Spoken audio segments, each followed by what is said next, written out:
杀跟吃啊，因为它呢，这个生食肉，这个业啊最重，何以故？一刀呢还一刀啊，一命偿一命，所以我们要了解说，我们都是这样的，被人家稍微我们都要讨回来，所以那个一刀还一命呢偿一命。那么千万生中啊，相无休，那个淡就是吃啦，所以啊相吃啊，没有休息。是故啊菩萨呢，欲出轮回，我们呢这个所有众生啊，要脱出六道轮回，先学慈悲，一定呢，要学的是，不食不杀，不吃肉，也不杀生，这个呢是最重要，所以啊，我们要学的我们新闻里面所有的这个慈悲喜舍，慈啊就是娱乐，给人家快乐；悲呢就是拔苦，把众生的苦啊拔掉。这个喜啊随喜，这个舍啊，就是布施，所以慈悲喜舍啊是我们的四无量心。我们佛性里面啊具备四无量心。就是慈悲喜舍，所以啊，只要有修正的我们都会称呼啊大慈大悲，有没有？那个就是发挥了佛性里面本来有的四无量心，大慈大悲。那么犯偷盗，就是啊不犯的这个偷盗。第一啊就是不要杀生，第二呢就是不要这个偷跟盗，偷呢小偷啊，盗就强盗了，不要呢这个当小偷，也不要当强盗，破人的富贵，你当小偷强盗啊，就是要拿人家的金钱，所以破人富贵。那本小啊，习大，虽然你偷的时候是不多，可是啊那个利息啊是非常大，要还的时候啊是一大笔呀，千万生中啊酬他数债，千万生呢都一直啊在还，还那个债，还那个偷盗的债，何以故？若物属他呢，不以自取，东西啊是属于他的，不予就是给啦。你不爱给我，我给你，他不给我，我自己拿，这个叫做呢，偷盗。那一文一利呀，皆用啊田凡，所以啊，我们一文一利呢，都要田凡。是故啊，菩萨欲求富贵啊，财物如意，先学布施。所以要了解说我们要有福报啊，要有很多钱财可以用，就是啊，你只要时时刻刻布施，学习布施啊，福报就来，所以那个谈越布施啊，就可以越过贫穷，贫穷的人就是不肯布施，所以他贫穷，只要你肯布施了，你就改变环境了，所以啊。我们在因的时候种，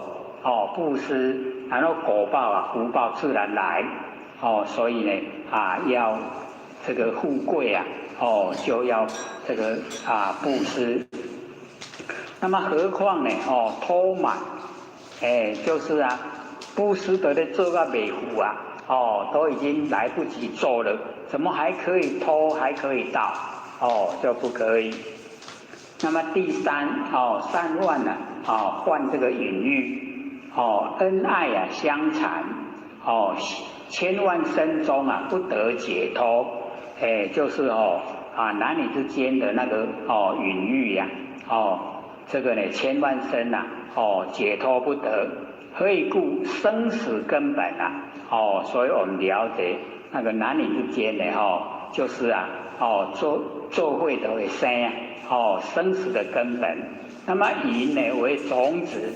是故呢菩萨一出生时，先断了这个爱欲，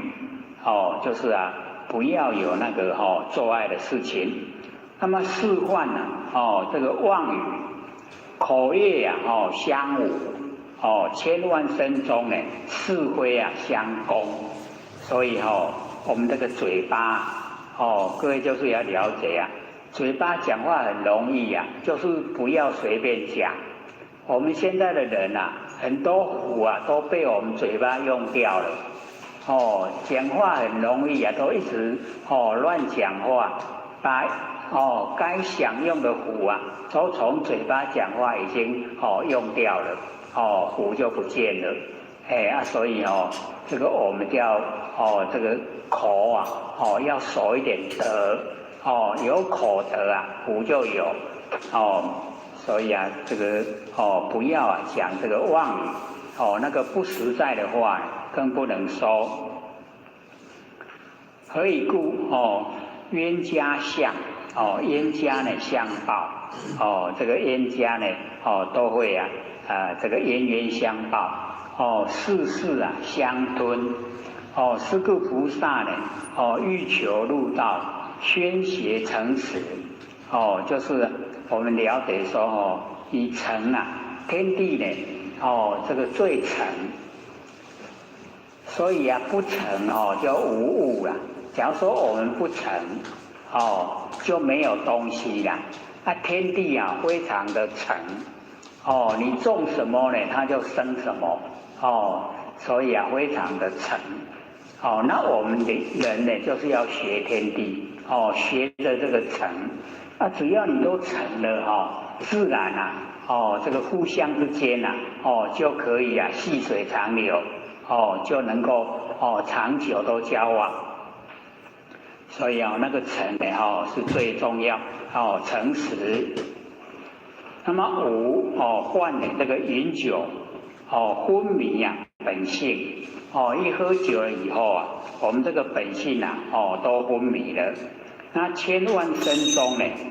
自暗心昏，所以喝酒的呢会把我们那个般若整个掩盖，我们佛性都不见了。这样呢我们在凡人活的就没有意思。何以故？酒力迷心，世事暗钝，身体臭秽，而且我们没有喝酒的，闻到那个人家喝酒的酒味都很怕，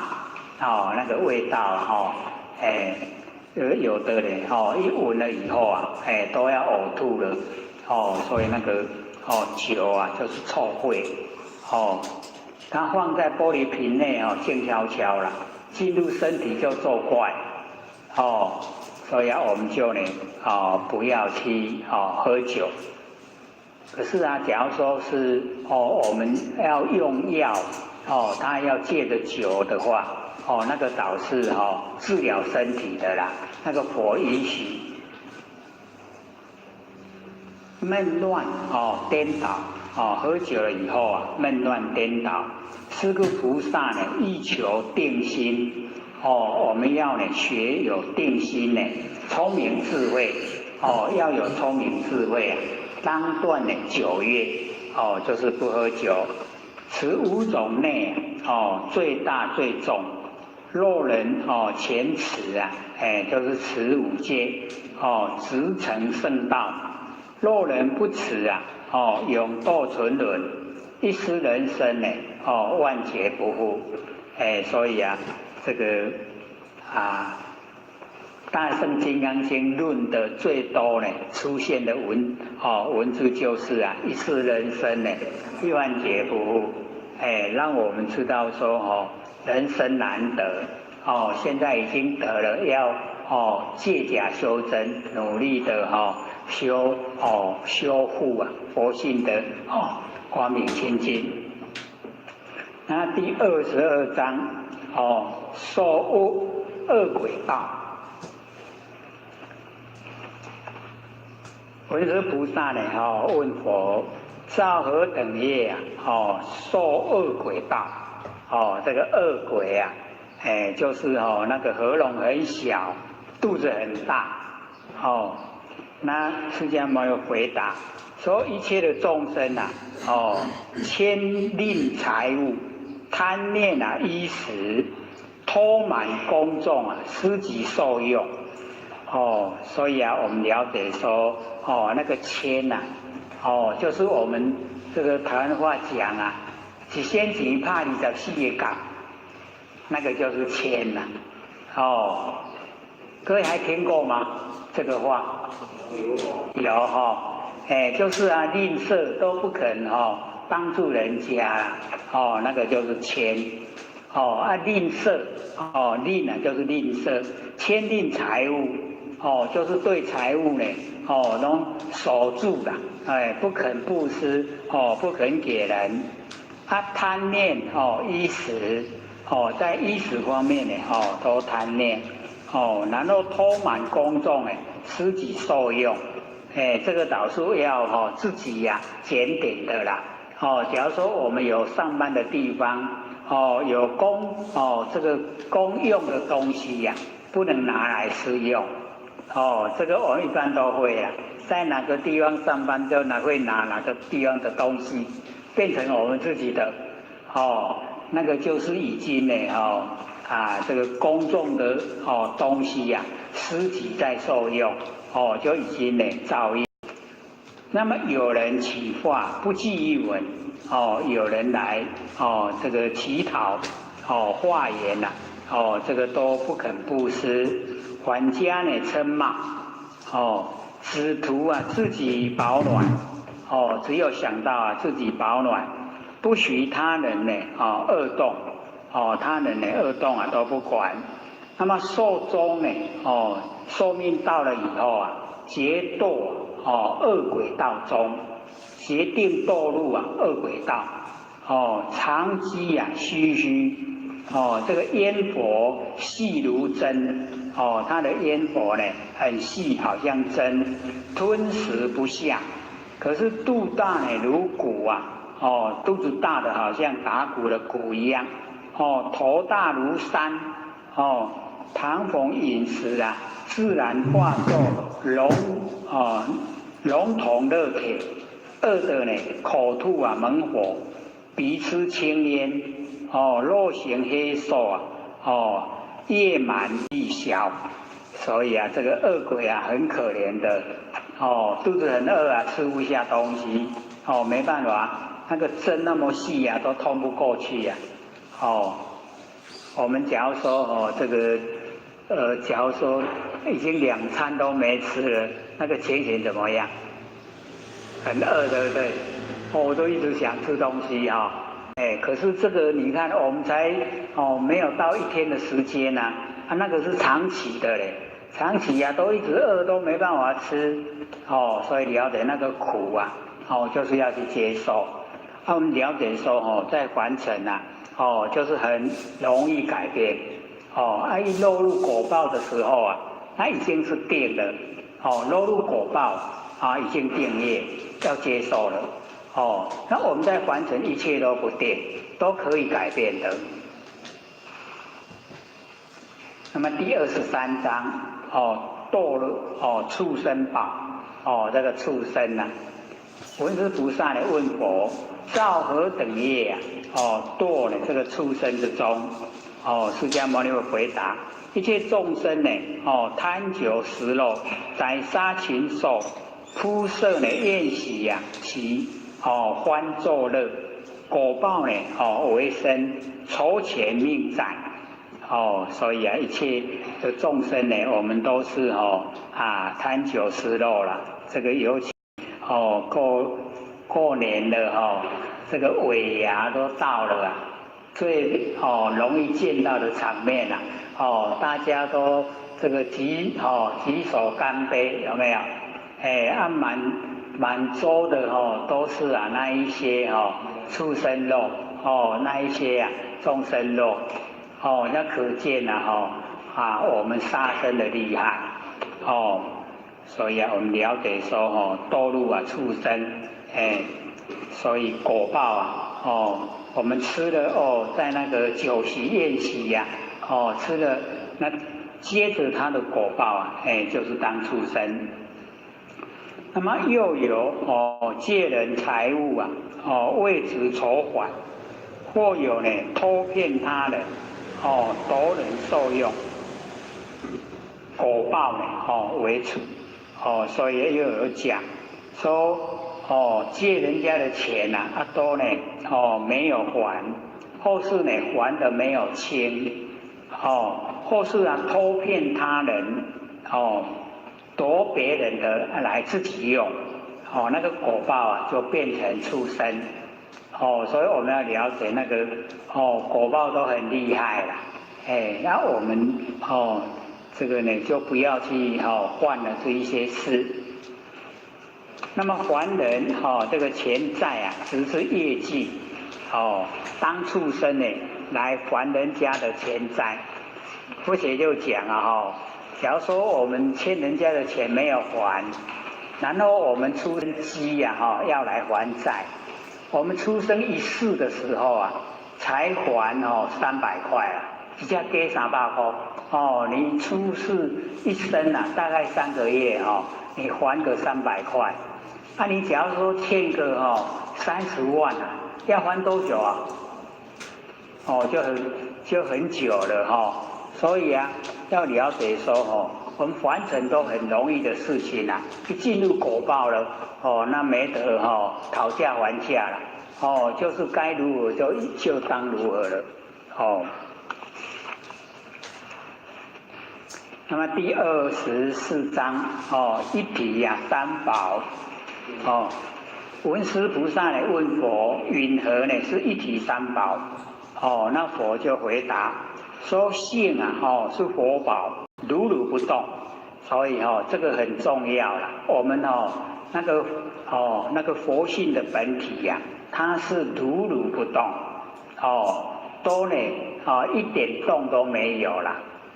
之前呢我们呢这个都有讲说呢，用那个照相机的原理呀，各位都还记得吗？我们按快门的那一刹那绝对要静止，对不对？你晃动的时候啊，那个影像就模糊了。可以用这个原理来归到我们身上。假如说我们的佛性，它是跟着我们头在动，那我们的头都一直在动，是不是整个影像都模糊？可是啊，我们看什么景象都很清晰呀。这个就是按快门的那个原理，如如不动我们佛性本体呀，如如不动，动的是你的身体呀，是我们的身体在动，佛性不动。所以啊，看怎么样你转头很快来看景象一样清晰就是啊证明我们的佛性如如不动所以啊我们了解说原来有如如不动的佛性认识了吗？对啊，我们很亲切的因为太靠近了反而不认识它了那我们现在就把它讲明说真的我们佛性如如不动因为整个空间整个虚空宇宙空间甚至于超出太阳系，就是已经在西方极乐世界、东方琉璃世界南方宝成世界四方见成世界，全部呢都有佛性在，都唔免叮当都不用动所以每个地方都有我们佛性本体所以如如不动。那么心呢是华宝明觉公正是也。我们的心呢就是华宝就是能够明觉公正。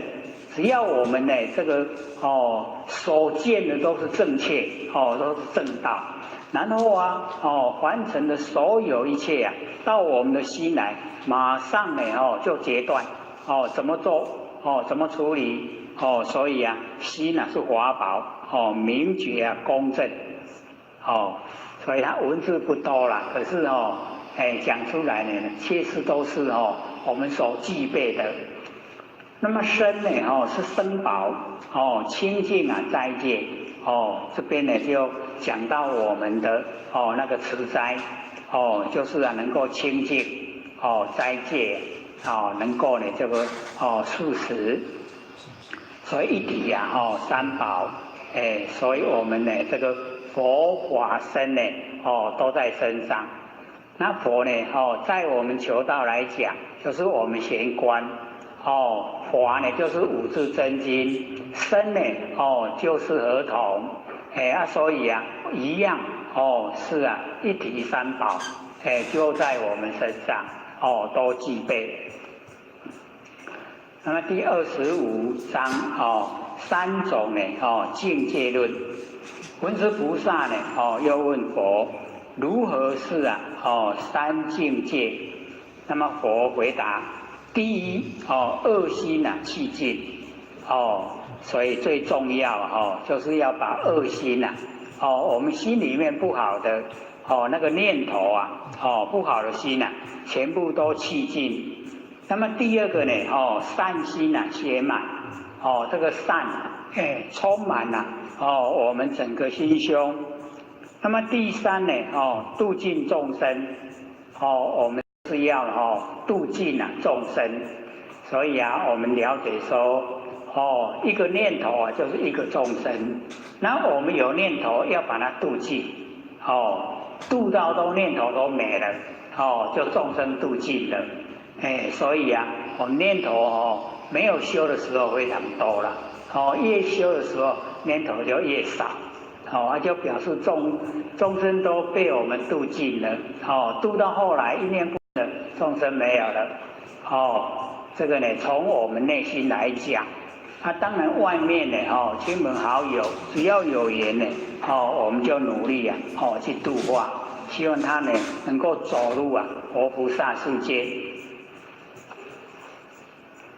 那么这样呢是名菩萨的三种境界那么第26章长得男子论，文殊菩萨呢又问修何福业长得男子？那么释迦牟尼回答恭敬三宝，孝养二亲父母亲常行十善，受持五戒心行公道，注目贤良修持善根常得男子。三劫不修便堕女身，500年中呢为人一次或有转身换身忘却全因欲恶因缘同造不善，便是人生呢万劫难转所以我们有看就了解说这个要得到男生还不容易可是各位要知道，这个是这个欠一些比较初入门的来讲那我们现在因为这个坤道应运所以很多呢打帮助道的来完成现象都呢转成坤道之身所以佛性是没有男女之分它是一样的，只是我们身体有了以后各个所担的那个责任不一样乾道有乾道呢担当的这个事坤道有坤道，那我们就可以在这个整个完整来看坤道的身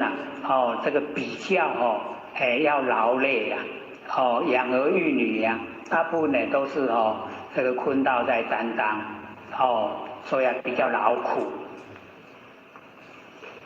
同不同意？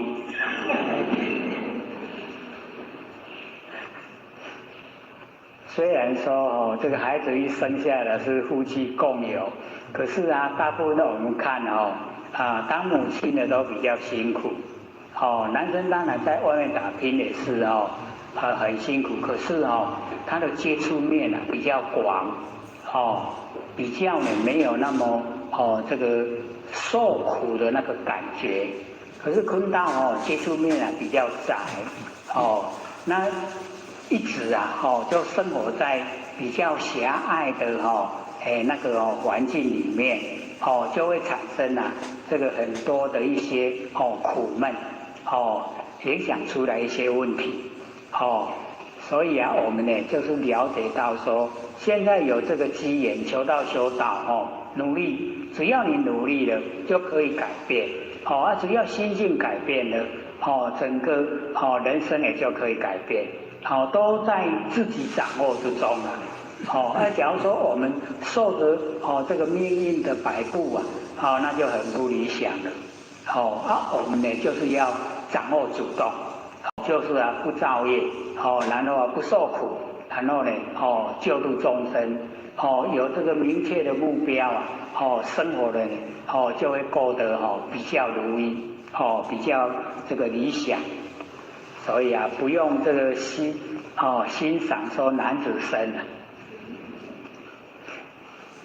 这个男子七宝，第27章。故此啊，文思思虑，男生呢具七宝，女生呢有五肉。那么何名七宝？一有志气之宝，道次啊有显无畏，而有子为之宝。行事呢，善长权衡。三有成家之宝，善能生财立业。四有安身之宝。善能呢抚亲养亲，五有圣智之宝，善能截断是非。六有安邦之宝，局里上下皆从。七有定性之宝，善能清闲习圣。是名啊男子七宝。其实现在我们这个坤道生呢也都具备了，具备有七宝，具不具备？哎呀，全部呢都具备了，所以现在呢，或者就讲，应运呐，在坤道，所以坤道都能够出头了，那么接着呢，第28章，女人五肉，这个女人何名五肉？一肉呢不能为生主，以往都是这样的。要把你嫁给谁，你就要听话。生的主人啊都没有办法自己主宰。可是现在啊，这个大概我们不同意了，可以自己做自己主人。那二肉不能为家主，这个同意了因为现在很多单亲的都有女人自己当家主啊。三肉不能为人主。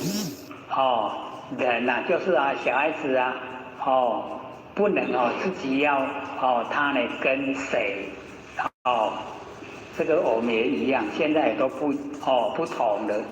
这个世代的变化，环境啊都不一样。那么四肉啊，不能为物主，这个更容易否定它，东西是我的，物啊就是东西呀。东西是我的，现在啊，你呢也一样，有那个自主权。那么五肉啊，不能为圣主，这个我们就是了解到，这个是在现象来说啦。你修正到回归佛本位啊，那个就圣主了啊，所以啊，也不能以现象来论。那么第29章，到老呢这个修行。文殊菩萨来问佛说：“少年啊造业，然后到老啊修行，这个是我们凡尘的一般观念呐。要修的话，老了再去修啦。你吃到年岁大了再去修。一般都是这样。可是啊，现在啊，不同了。到老修行啊，得成佛果。那个佛就回答。”说苦海无边呐，回头是岸。这个苦海，我们凡尘啊，就是苦海，没有边际呀，都是在受苦。只要我们回头了，回头到清净的彼岸或许以前都以为这个回头是岸是在欠那个流氓，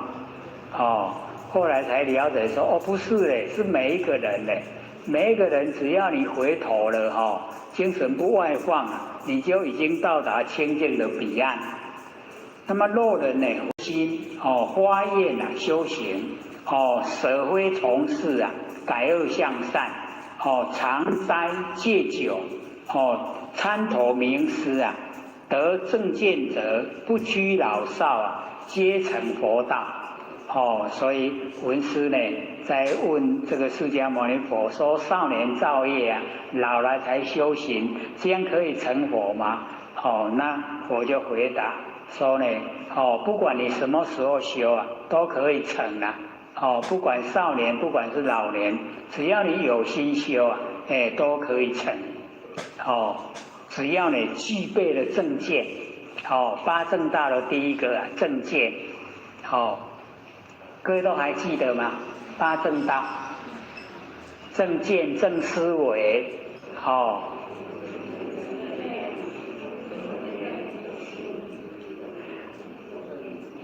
让各位这个回忆一下八正道的这个正确所以我们要具备第一个正见，正确的知见正见非常重要这个才可以让我们成佛。然后正思维这个思维呢是在我们的佛性上面正的思维不是呢我们的那个心意识。正思维跟思维不一样，思维是心意识啦，是我们考虑的心，那个生灭的心。可是正思维它是在我们佛性里面去了解那个佛性里面的道理，叫正思维然后正念，正念就是没有念你全部念都没有了叫正念，你有念的叫邪念没有念的时候是从我们的般若发挥，那个叫正知正见叫佛知佛见，所以那个正念非常重要再来就是正语，你已经认识正确，你讲出来的也都正确正确的语言正语。然后这个我们要了解说正业身口意那个正业，我们呢会造业的就是身口意我们让我们的身口意都正，就是没有这个杀盗淫，没有恶口妄言虚两舌，没有贪嗔痴没有三业已经清净，那个叫正业，这样了解吗？然后正命就是正当的职业，赚钱是正当的没有那个赚那个不正当的钱然后正精进我们凡人事都要精进何况呢是我们修道正精进。然后第八个呢正定这个定是从我们佛性出来，正定，这个叫八正道也叫做八圣道能够达到圣人的那个程度所以我们的这个不能这个小看这个一般都讲这个小乘佛法不是它是一个根本是一个我们要基本要修的。那么第30章这个破灾幻戒，文殊菩萨叫问释迦牟尼佛说：或有善男子善女人，一生斋戒种诸善根，老来呢颠倒破灾幻戒，那么得何呢福报这个还用福报来问那释迦牟尼回答：此等众生虽有善根，无大愿力无正知见。所以我们修道这个正知见非常重要一定要正知正见那个大愿力这个愿大力量就大没有愿力那个力量就小。那么远离名师所以我们就是要亲近那个善知识，亲近能够呢引导我们走正确道路的人不要呢这个呢跟那个讲话都负面的人在一起。那么漏失前功就是以往所修的呢漏失掉了六贼反转就是我们的六根六根就是六贼啦，所以我们看佛经我们的六根啊，眼耳鼻舌身意就是六个贼人，那个贼啦，拢咧甲咱偷，偷我们的家宝啊，把我们那个整个呢宝贵啊都偷走了，所以六贼。那么六贼反转，节制功德，节自己的功德，本来这个累积下来的都很困难去累积的，结果呢把它反过来了，心生颠倒，不成佛道都没有办法，只要你心生颠倒了，佛道就不成。那么其中后有食肉，必肉这个神道。其中就是有吃肉的，已经落入那个神鬼之道。上品鬼王，中品呢夜叉，夜叉也是鬼啦罗刹呢也是鬼啦，下品罗刹所以不管是鬼王不管是夜叉，不管是罗刹，都是鬼都是呢在地狱里面。那么受人这个祭拜。福气消尽随业轮回随着看他做什么样的业又进入六道轮回一失人生呢就万劫难复。那么其中后有单贩的饮酒必落鬼道上面呢是神道，这边呢是鬼道。上品呢有这个财鬼，中品呢风业鬼，下品消散鬼。那么福尽气灭，随业轮回，一失人生呢万劫不复这边呢都一再交代，只要我们人生一失掉了以后再经过万劫都没办法恢复所以我们要了解说生的重要，人生难得。我们现在凡尘因为这个生活不是非常的如意所以都会很多都不想生了不想生了，我在凡尘会自杀。那我们了解以这个我们呢在六道轮回的路途来讲真的你要得到人的身体要具备很多的因缘才有办法人的身体呈现。可是你不要它却很容易很容易你这个身体就消失。那消失以后你要让它在有身体的恢复那个很不容易要很多的因缘或许在后天庙那个时候在那个第10殿他们都争相要到台湾来转世到台湾来那我们这个也是好奇去问那个鬼魂，说为什么那么地方可以去转世，你一直要跟人家挤着去台湾用台湾就是他讲的那个那个时候我们也听不懂不过以现在来讲，就是说台湾有在求道办道，有在修道所以来这边的话机会很多可以脱离那个受苦在地狱受的苦就可以脱离一直就争相的要来真正的能够升到你看名额了，有名额可以来了很少啦因为太多人要升很多呢就到别的那个国度去转生所以我们了解说只要你出生在非洲那一部分你真的是没办法，没机缘修道求道修道，没有那个机缘可以说一出生到那边就是受苦而已生活要追求三餐都是要受苦很苦所以才了解说原来大家真的要到台湾来就是这样。可是你看我们现在虽然他有机会申请到名额了我们这边竟然把它拿掉了他就非常的失望无才会使来台湾出世啊，讲我佫无希望啊，还佫排，在排队。所以啊，我们就了解说，我们人在福中都不知福啦，真的不知道，不知道说我们是这么幸福的，可以啊，有人的身体可以求道，可以修道，可以啊，回归到本位。这个在地狱讲啊，他们想都不敢想，哪有那个机缘啊，根本都没办法的，所以我们真的要好好把握了，这个是或者很少去讲，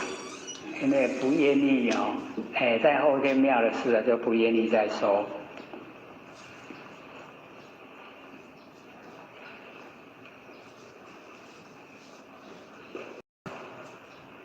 那么其中呢，或有单幻隐喻呀，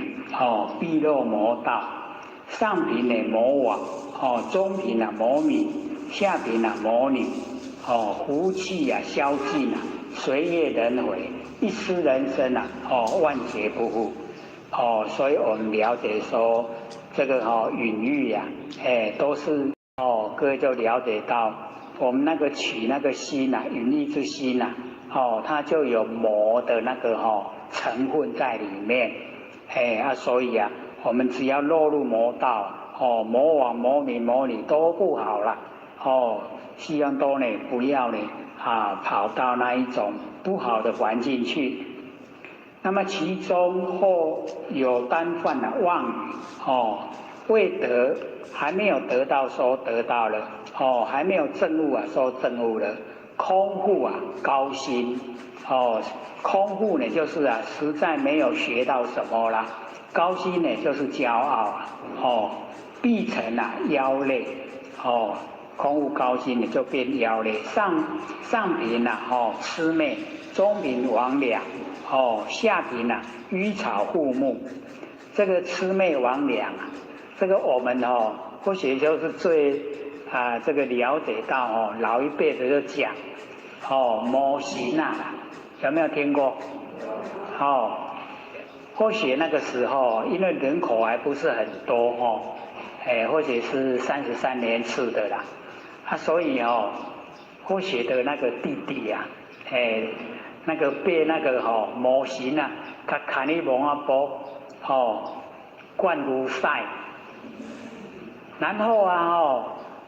我就问我弟弟说：“牛塞你也要吃？”他说：“在吃的时候是大面，面不是牛塞，是面他才吃啊，吃到规嘴都牛塞。所以在吃的时候他完全不知道那个是牛粪好，或许祖母比较有经验老一辈的都比较有经验那个隔天晚上啊，那又来了那个魑魅魍魉又来拉我那个弟弟呀又要出去了，然后我们那个乡下的门都是两边的啦开那个门栓，一开的时候那个祖母就很大声叫叫我那个弟弟名字，一抖。弟弟的整个都打响，就气起来了无那个魔神的道理啊，魑魅魍魉就走开了啦。所以或许是最记得，因为小时候上学那个途中啊，时常都会遇到那个乡下很多的那个种植嘛，竹啊，竹啊伊拢会全倒落来路的啦。然后老一辈就跟我们讲说那个就是魔神啊，魑魅魍魉，你不要踩过去，你一踩过去它会这个起来你就被它整个摔到旁边去了所以我们就会先拿个东西先丢过去，先丢过去以后那个就真的起来了起来我们再走过去了。所以或许对这个魑魅魍魉比较算有去接近到，他有接近到比较有印象所以在天眼佛院埔里天眼佛院那个时候啊，我们那个隔壁山有观音瀑布，还有那个彰化一毛屋的职员去那边呢去看那个观音瀑布。那观音瀑布离马路只有50公尺很近所以他们那个2部游览车大概将近100个人进去看以后这么好像没意思就要找水源，就往上爬往上爬了以后有一些人他就爬到一半就回来结果有2个就失掉了就是没有跟得上。然后那个要回来的时候司机都会说看看你左邻右舍什么人还没到就会讲说缺少2个人糟糕了车就不敢开了要去找那2个人结果找不到找不到，天色一直暗暗了他们要赶快回去所以就请那个我们那个埔里是南投的山难救难总队就是报警以后请那个救难总队来帮忙搜寻结果他们都用那个香肠煮莲肉啦，一联络以后都是那个那个越野车然后一大堆就来了呢来帮忙找，一样找不到了隔天再找一天没找到，到第3天才找到找到的时候那2个坤道都已经饿得爬不起来了就全身都湿了，因为那个时候下午都有那个雷阵雨还淋到全身湿又没吃然后找到他的时候说你们2个怎么躲在这边是没有说很隐藏的很密也很鲜明那个两个女孩子就讲说你们当天晚上来找的时候跟我那个这个地方只有差10公尺啦。那个记者因为你有报案的会有记者跟嘛记者一听到他们讲说你这样说我要怎么叫读者相信你讲的话只有相差10公尺那个记者说你们不会走过来两个小姐说我走得过去的话就不会这样就走不过去你看差10公尺，我们夸大步1步1公尺才10步而已竟然说没看没听声不可思议可是后者了解那个是魑魅魍魉魑魅魍魉他不是要害你，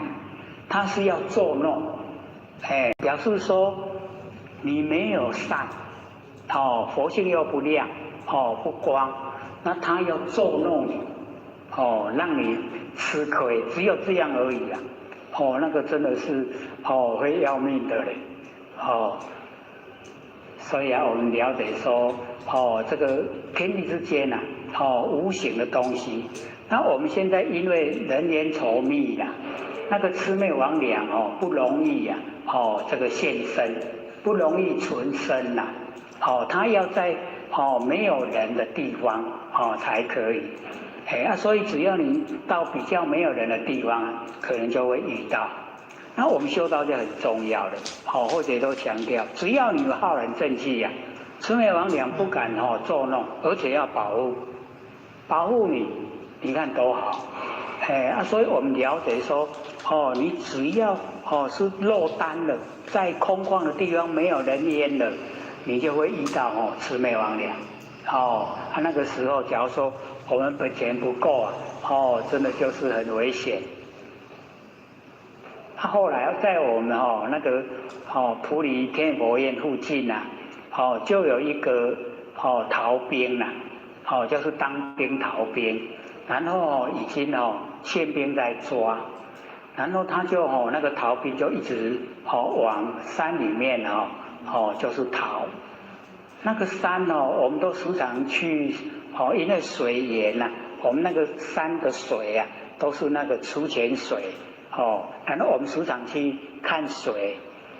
不会很深啊，都是种那个槟榔啊，结果那一个那个士兵啊，就死在我们去看那个潜水的地方，不是很深的山竟然说出不来。那或者又想魑魅魍魉，他把你围起来你根本就出不去呀！你走的路都是在那个一直在绕一个原来的地方都是这样所以先民找到的时候就找到尸体，所以我们了解说我们在修的这个路途上竟然也有这一些所以因为或者都时常会这个比较去比较人烟稀少的地方像说之前曾经呢去合欢山想要去闭关，走了一天后竟然遇不到一个人了，所以那个时候或者就讲，纵然遇到仇人都很高兴。我们在都会区生活习惯真的都是看人看得很习惯，虽然说会这个有一些摩擦，可是你真正的一个人都看不到你会发慌心里面会发慌，所以哇，怎么都一个人都没有然后走到那个大禹岭，大禹岭了以后才有3地人才看到的，真的都是不同。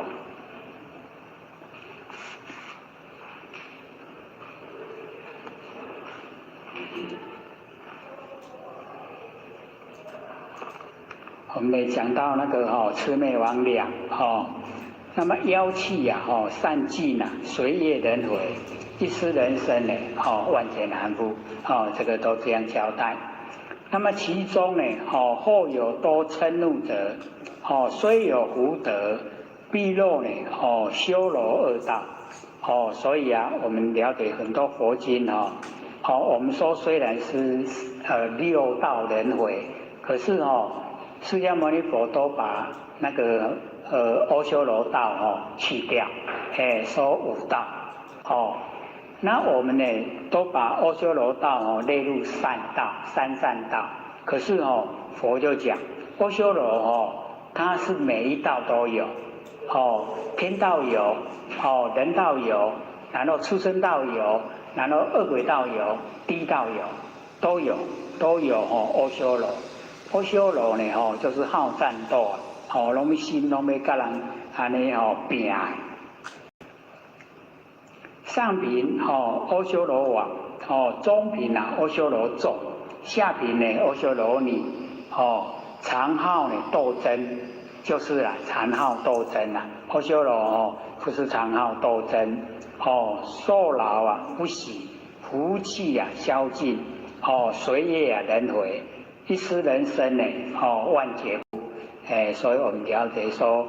落入阿修罗道就是很喜欢跟人家斗争。那么所以则何实若修行意图成道如任冤家当己子祥把那个冤家当成自己的子女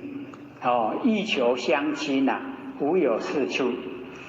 那么饮酒修行意图成道，如饮毒药欲求长生无有是处。偷盗修行意图成道，如灌这个肉质欲求平满无有是处。那么隐喻修行意图成道，如蒸砂石欲求成饭无有是处。不断妄言以虚言实拢甲伊假讲到真意图成道如彼凡夫自称国王欲求富贵无有是处。心多嗔怒，性好争胜，切平等持而图成道，如渡落船。那个要渡过大海，船已经落了依过大海，终须沉溺一定沉在这个海底世人自堕啊，非佛不度，是我们人自己堕落的，不是佛不度。若欲成就菩提妙果，常持如来清净斋戒，所以我们要成就菩提妙果，一定呢要持斋，宁舍生命终不毁患，佛许使人立地成佛，佛告文殊师利，佛从花心斋戒清净德，佛从久久不退真实德。佛从发广大愿愿这个出世间得，佛从平等不择冤亲得，这个不择冤亲倒是蛮困难的那么佛从下心参求明实德，佛从慈悲忍辱德，佛从精进解脱德，佛从难行能行，难舍能舍，难学能学德，乃至呢佛从一切种一切智德所以一切种智是佛的智慧。我们只要有般若妙智慧就一定呢可以修成。所以我们呢这个本来是说没有多长把它讲完，结果还没办法慢慢说没关系了还有剩下3分钟时间，有没有提问的？3分钟而已很快再来就等明年了，等1年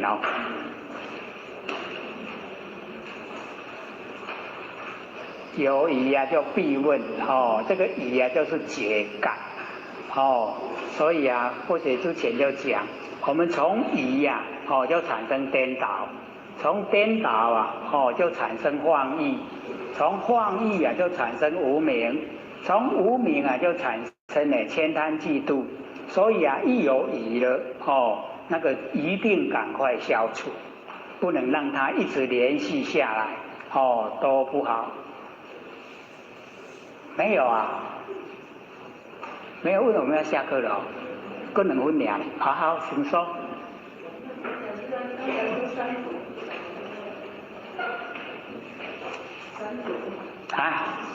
三途那个三途有2个说法一个呢就是3恶道出生到地狱道、恶鬼道，那一个就是被人杀刀徒被人这个烧火屠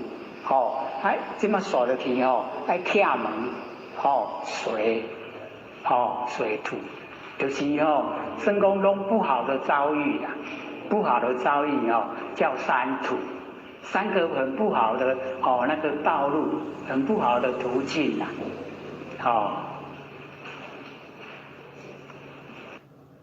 各位讲师、各位坛师、各位学姐，大家好。不学占道天师德、老千千大德，以及感谢各位天贤姐或者几位学长。我们时间这个过得很快1个年又过去了。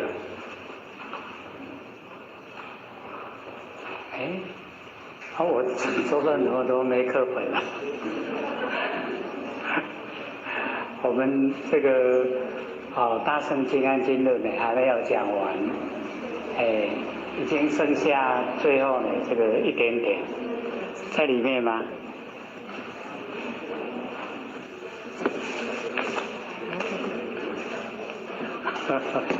原来是在里面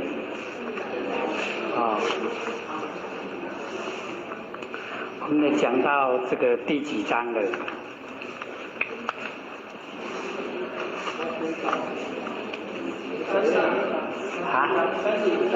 ？31啊，31那个剑拔王亲任了讲到这边很快我们这个已经进入第5年了，4年都过了可是呢，我们可能有很多呢，都还不很了解啊，这个心理学法。所以啊，我们这个开头的时候啊，先说呢，这个根尘相对啊，产生那个事，就是六根对六尘产生六事。像我们这个眼睛啊，看到啊，这个景象，看到人，看到物，看到事，可是啊，我们在这个最基本方面啊，都可以说还没有很透彻认识。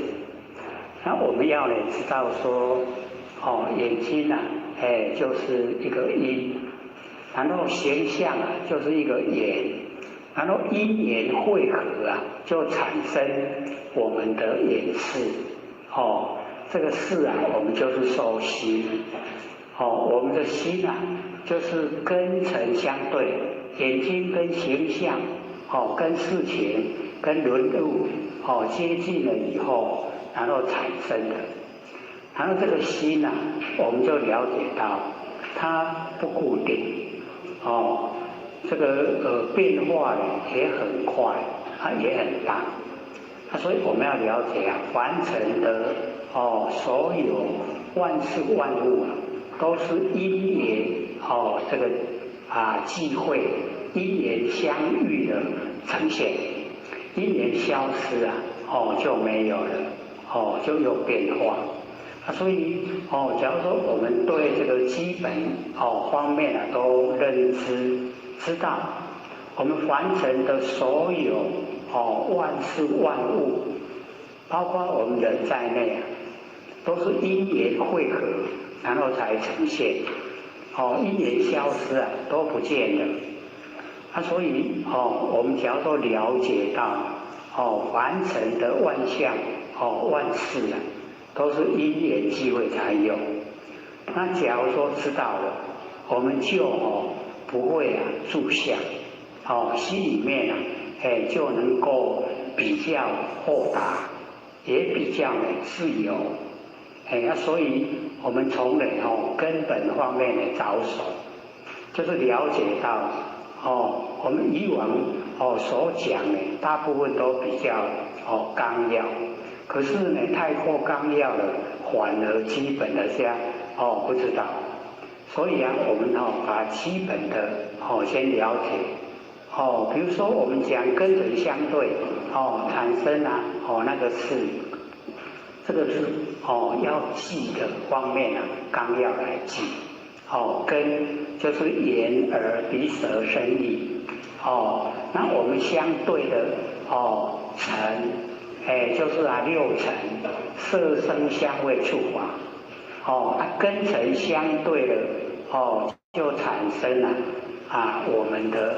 那个心。我们心呢一产生了以后，我们都把它固定化，把它认为是一定的。所以我们从根源了解说呢，这个凡尘的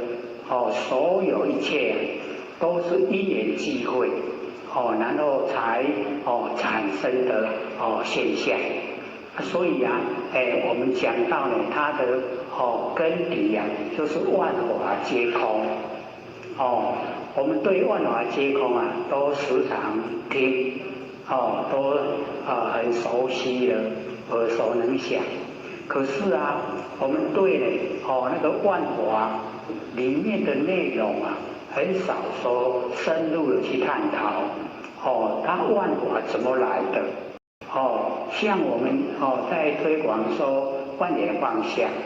那个万缘是怎么来的？我们可能都没有深入去了解。所以真的要万缘放下，那来是怎么来都不知道，要怎么放所以或许听各位在这个提问就问说万缘放下要怎么做？时常我们也都会有这个疑问，要怎么做？那我们呢就探讨说它怎么来，这个万缘啊，它是怎么来的？我们一了解以后，那个放下，就会比较容易啊，进入状况，所以我们了解，这个凡尘的所有一切啊，就像我们眼睛看到的一样，我们眼睛看到现象，看到人物，看到事情，看到了，然后产生。一定啊有产生啊我们的那个念头，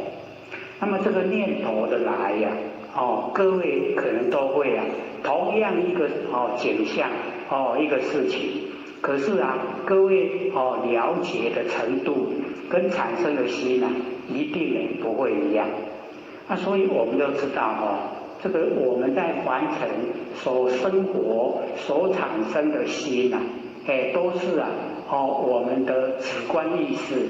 然后加上客观环境，然后形成。那形成以后啊，我们都把它呢，固定化，牢牢的不可打破。他说，因为这样，我们就就走入这个佛所讲的我们住相。那住在形象，我们自己本身已经那个心都不自由自在了。那我们要了解说，我们的心是时时刻刻都要让它呢自由自在，自由自在，没有受到空间，没有受到时间的束缚，这样我们的心呢才真的找回来了我们原来的心。原来的心合在一起就是我们的愿。那我们按照我们的原心、原来的心来生活，我们不会造业。那不会造业就不用受苦。这个都是一定的道理。所以我们从最简单的日常生活之中研究，我们的心怎么形成？各位一定要探讨，所以历代所修正的，他讲出来，他说呢，无心就是道。那怎么会讲无心就是道呢？因为我们在凡尘，所用的心都是生灭变化。那我们把这一些所有的生灭变化，心都去掉，不要怕。不要有生灭变化的心，我们呢用我们的原心，原来的心，原来的心就是真心，我们用我们的真心来生活，这样不会造业。可是我们呢落入根尘相对，六根对六尘就产生六识，六识呢四心都是生灭。然后这个六识的四心我们要了解，我们都会落入自私自利的状态。那一落入到自私自利业一定形成，一定会造业，造了业一定要受苦。所以说我们自己走进受苦的路途。所以上次我们上课有讲到这个三途。那有先生问说什么是三途？那个三途途就是道路，三途就是三恶道，三恶道我们都走入三恶道的道路所以叫三途。虽然它的名称叫佛，叫学，叫道，可是它的重点那个佛就是地狱道，在地狱道那个煎那个火煎逼的状态之下生活，那个畜生道就是血，互相之中畜生互相之中这个食就是吃的蛋，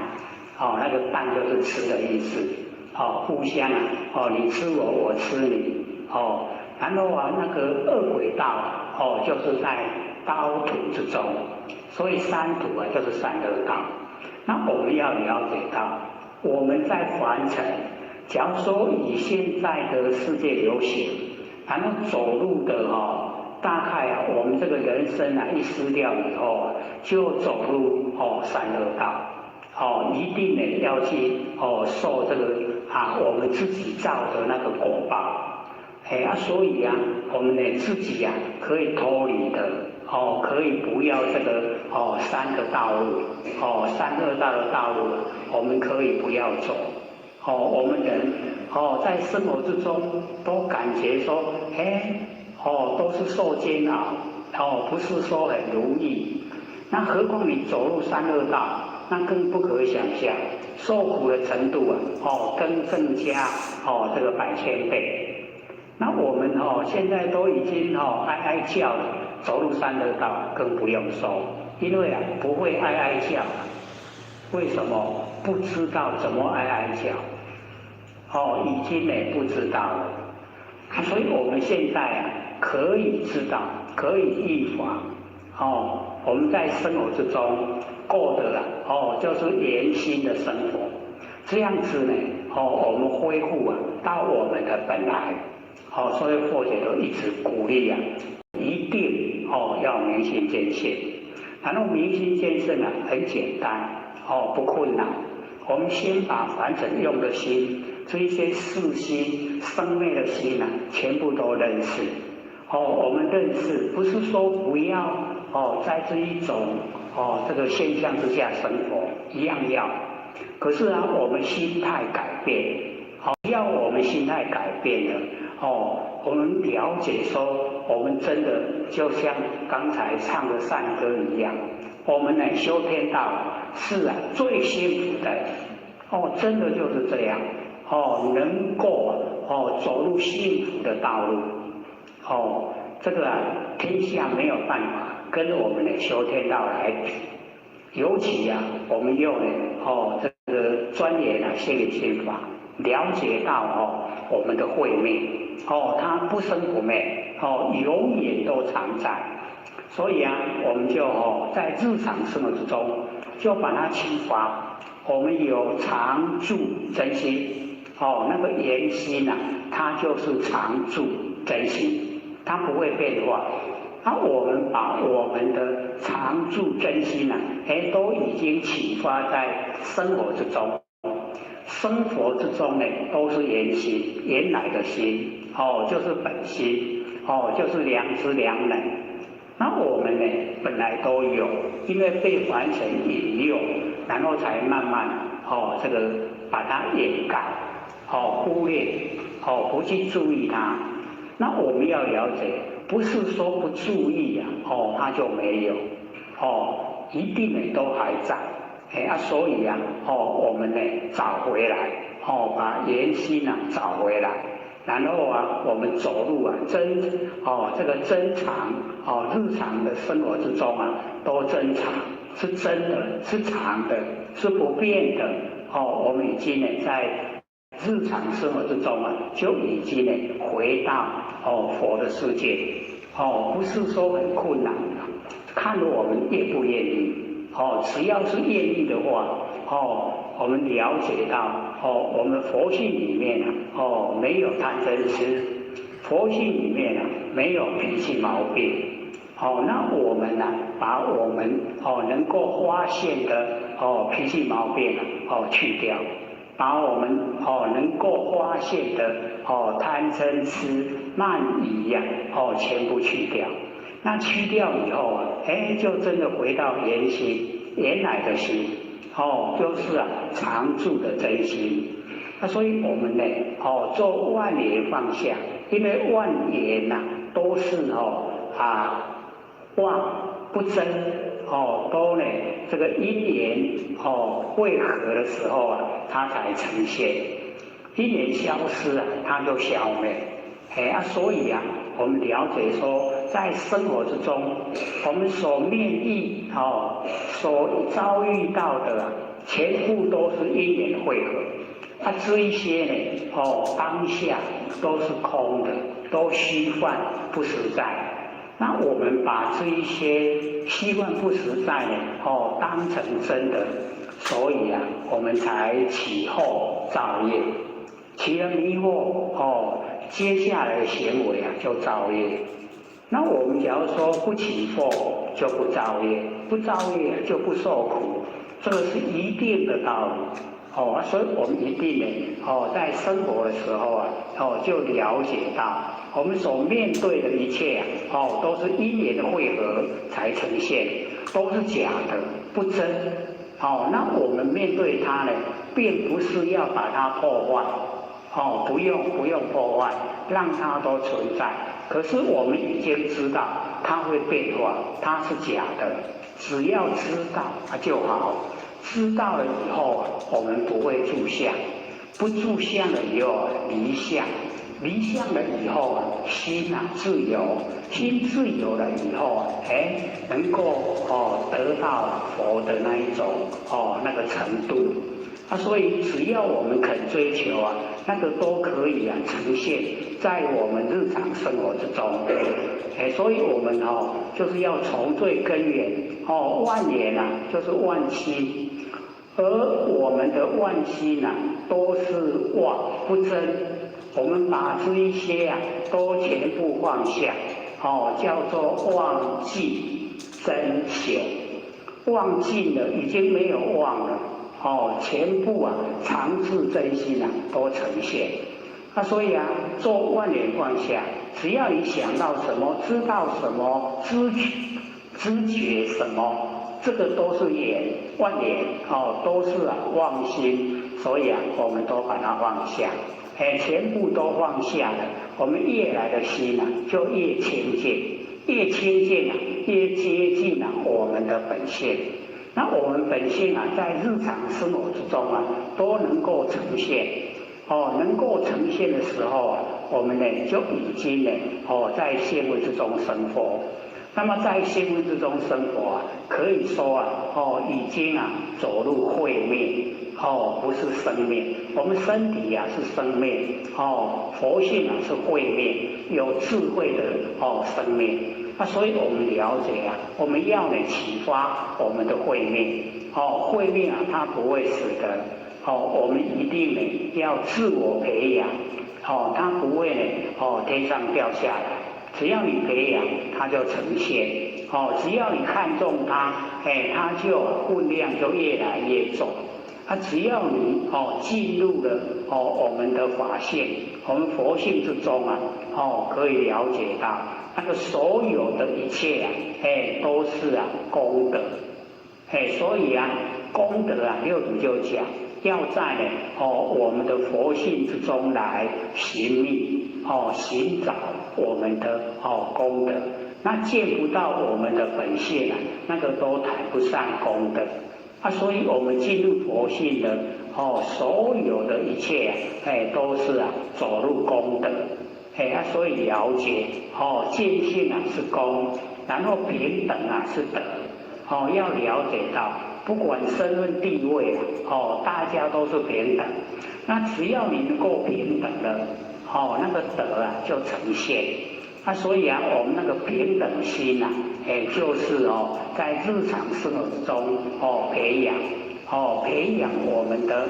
平等心。有平等了，然后我们又见性了，然后功德呢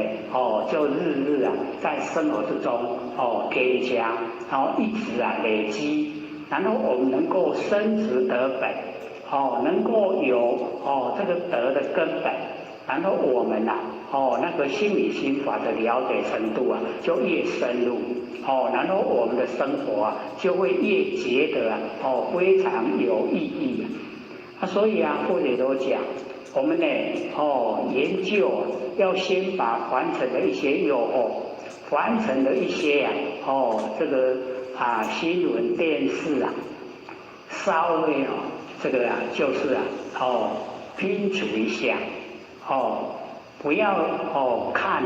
连续剧，因为它都在迷惑我们，诱惑我们。我们进入那一些生命无常的变化之中，我们呢为他哭，为他笑。我们从旁观者的角度来了解，那真的是我们很傻，不聪明。那我们能够这个走入心理心法，能够了解到我们的佛性本体，这个就是永远常住。那我们常已经找到然后乐就从常里面会产生，而且这个乐是没有对待的快乐常乐。那常乐又了解到佛性本体就是我，我就是佛，我就是如来常乐我，然后清净已经在生活之中都呈现，所以常乐我净都已经在生活之中具备。所以或者就讲你有常乐我净的那个认识跟那个行持就像或学那个许诺承诺说你只要听或者的课，只要你修心理心法，你没有成佛，或学再来陪你，不是有这样说吗？所以或学都记得要陪各位成道成佛。所以各位就一定要听了以后实际去做，万念放下，一念不生，不困难嘛，对不对？这样因为我们真的在日常生活之中要万念放下，非常不容易因为毕竟还要生活巴肚爱肚子先顾饱，然后才来讲修道。可是我们修道并没有说叫你不要顾生活，一样要可是我们要的那个状态之下我们求能够温饱有饭吃，有衣穿，然后有遮风避雨。那这样我们的最基本生活就已经够了，足够了。然后再下来的追求一定是增加我们佛性本体的功德力那个功德力量越来越增加的话我们在凡尘可以说价值就不一样那个价值观，我们以那个修正自觉又可以觉人我们度化自己了，又可以度化别人这样的角度来生活，那自己都在觉的生活之中。那我们了解我们为什么会造业为什么这么的不清楚那个因果关系造业就要受苦那为什么要造业？就是不觉。那不觉从哪里来？从佛性本体来。那为什么有不觉？我们就是要了解到没有原因无明无因，没有原因。可是我们了解到说要觉跟不觉就在我们的一念之间一念呢你就时时刻刻都在觉之中。那你只要放掉了，把觉放掉了走入朦胧状态那个不觉就来了。那不觉这个来的时候它怎么来？就在我们的那一种等于是心理建设不够我们要在自己的心里就是建立一个正确的那个思想。所以或者之前虽然讲了有将近这个30年的时间，开头的时候大部分都是养成教育所以着重就在讲说小心你的思想，它不久就变成你的行为。所以我们所有的行为都从思想来思想就很重要所以小心你的行为，它不久就养成你的习惯小心你的习惯，它不久就形成你的品格。小心你的品格啊，它不久就造就你的命运。所以由思想到命运啊，有直接的关系。那我们一定呢要研究真理，把真理都融入思想，所有的思想啊都是真理。那这样的话，我们在自我的那一种鞭策之下，时时刻刻啊都是觉，没有不觉的时候。那没有不觉啊，就不会起惑造业，迷惑不会有，迷惑不有啊，我们不造业，不造业啊，不受苦，自然啊，就回到清净的本性。所以这个不是说做不到，而是说我们愿不愿意做。只要我们愿意做，都可以做到，不困难的。所以我们要了解，困难是我们无心去做的状态之下，它才困难。我们有心呢，它都是容易。所以啊，这个道亲啊就跟我讲，哎呦，众生这么难度啦，你身体又这么不好，养的时候又养得快要抓狂，你怎么还要发愿到凡尘来啊？要怎么回答？确实啦，讲的是现象，确实就是这样。因为我们素食啊比较寒，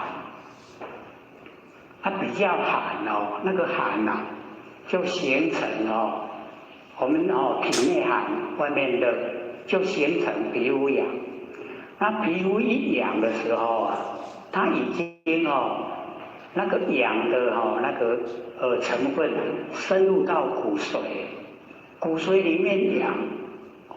再用怎么热的水来烫啊，都不会止痒，真的是要抓狂的状态。所以啊，这个凡尘啊，可不可爱？可是或许就讲，这个都是短暂，都是现象。那或许因为过年前啊。就写涅盘经，各位前写啦，我们呢这个后面都有摆了一大堆的涅盘经，是或许呢过年前写的，过年的时候已经把它印出来了。或许就想我们崔老要结缘，寄个150本来，看看能不能够把它这个都发给大家看。里面都是珍宝、珍贵的宝贝那或许是从里面佛讲说你寒用蜜来治，或许就看涅盘经里面佛这样说，或许就到超商去买那个高山蜜，就真的嘞，把那个深入骨髓的痒就治好。佛经可以治病，真的那个痒，各位假如说你遇到的时候，那个真的我们说呢要进入那个精神病院，就是有那个状态，所以要了解到，这个就是要对症用什么这个西药啊、中药啊，这个痒都治不好，结果吃蜂蜜。就把氧那个骨髓里面的氧去掉了，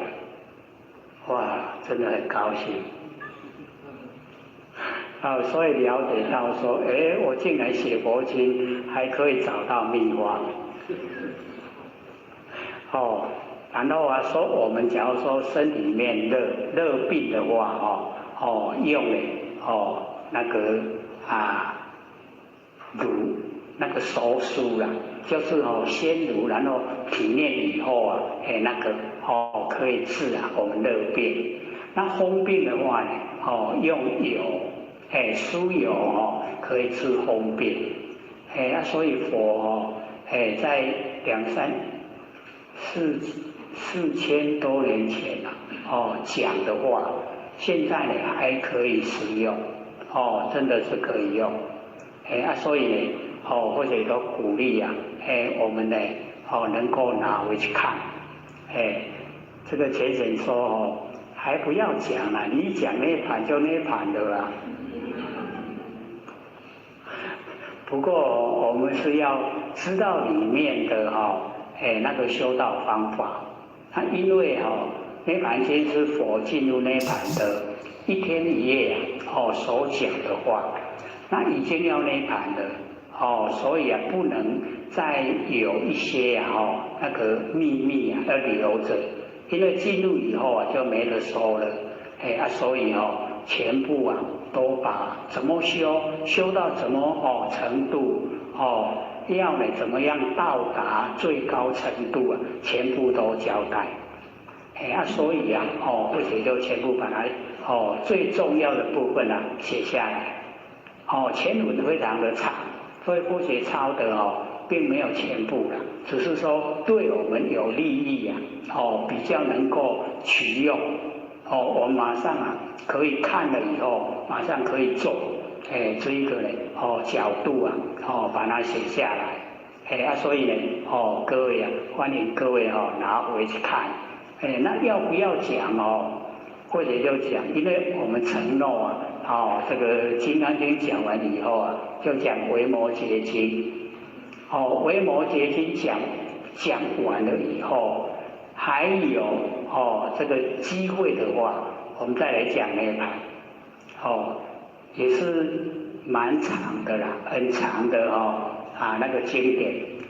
维摩诘也是很长。那维摩诘或者就说所有的佛经里面最难讲就是维摩诘经，因为维摩诘经的观念很超然，很多都跟我们凡俗相反。那相反的那个道理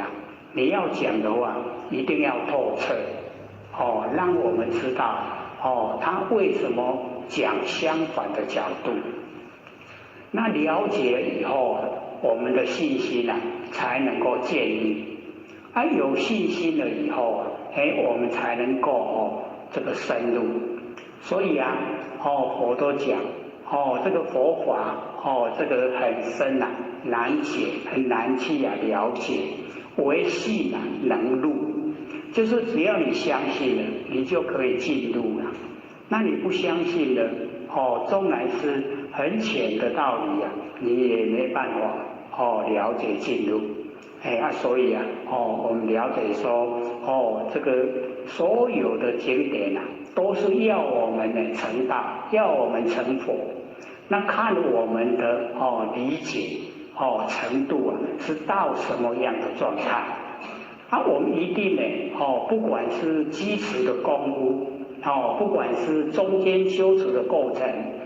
不管是到达最后的究竟那个境界的状态都要前世了解。那我们全部都了解以后大概我们这一生就没有遗憾了。有能力就把它实现，实践了以后落实把所有佛经的经法转到身上来，那身上都能够容受佛经的经法，那怎么会不成道成佛呢？绝对可以成，就在我们的心的节点，看看我们愿不愿意，只要你愿意，你做了就是你的。所以或者都讲讲这么久了，我说没有声音的时候请一个来代替或者讲，柯姐姐可不可以所以就是了解到你没有透彻的深入要讲真的就是会处处都是障碍，就是卡住了哎呦这是下面这个是什么东西没有办法了解，没有办法了解，哪能够说得出来所以你要说得出来，就是你要了解最好是你实行了以后你才说你会知道那个你做了以后会怎么样都跟这个大家能够有一个交代所以或者都一直讲，所说的都是最简单的，可是所做的是最高的佛理，不用钱，听我们这个课不用钱，我们还一直鼓励你看那个印一本将近200块我们是印这个700本。可是或者都鼓励这个钱是小事，这凡尘的东西你能够从那个里面得到实质的利益，这个才是重要，所以说呢，鼓励你多拿没有关系，给亲朋好友，一人1本，拿去给他们看，能够了解，就能够改变我们的一生，能够成道成佛我们是最幸福的人，然后我们不要把这个幸福浪费掉，要把握，最幸福的人要做最幸福的事情，成道成佛，幸不幸福？就真的是幸福因为我们成道成佛，不光我们自己，我们还想说度化所有苦难的众生，所以我们了解说。很多在描绘说我们众生真的就是涂炭，涂就是我们了解说水生炭就是火热水生火热就是我们众生，我们众生的生活就在水生火热之中，就是众生涂炭。我们看到这个文字会知道这样的意思吗？众生涂炭，那个涂一个上面3点水一个雨，底下再一个土，那个土炭是龟头涂炭，土就是水生炭就是火热，水生火热，我们像不像在水生火热之中生活？凡尘呢年纪越大越能够体会真的就是呢都不如意的多了。可是只要我们心里转变心改变了我们整个观念全部都改变。那全部改变了以后以往认为就是最苦的我们改变以后不会还很快乐所以这个台北前贤跟后学讲，哎呦，你辛苦你的身体这么差，又想要来给众生修道真的你那个愿能够这个实行吗？我说当然承诺就是要去做可是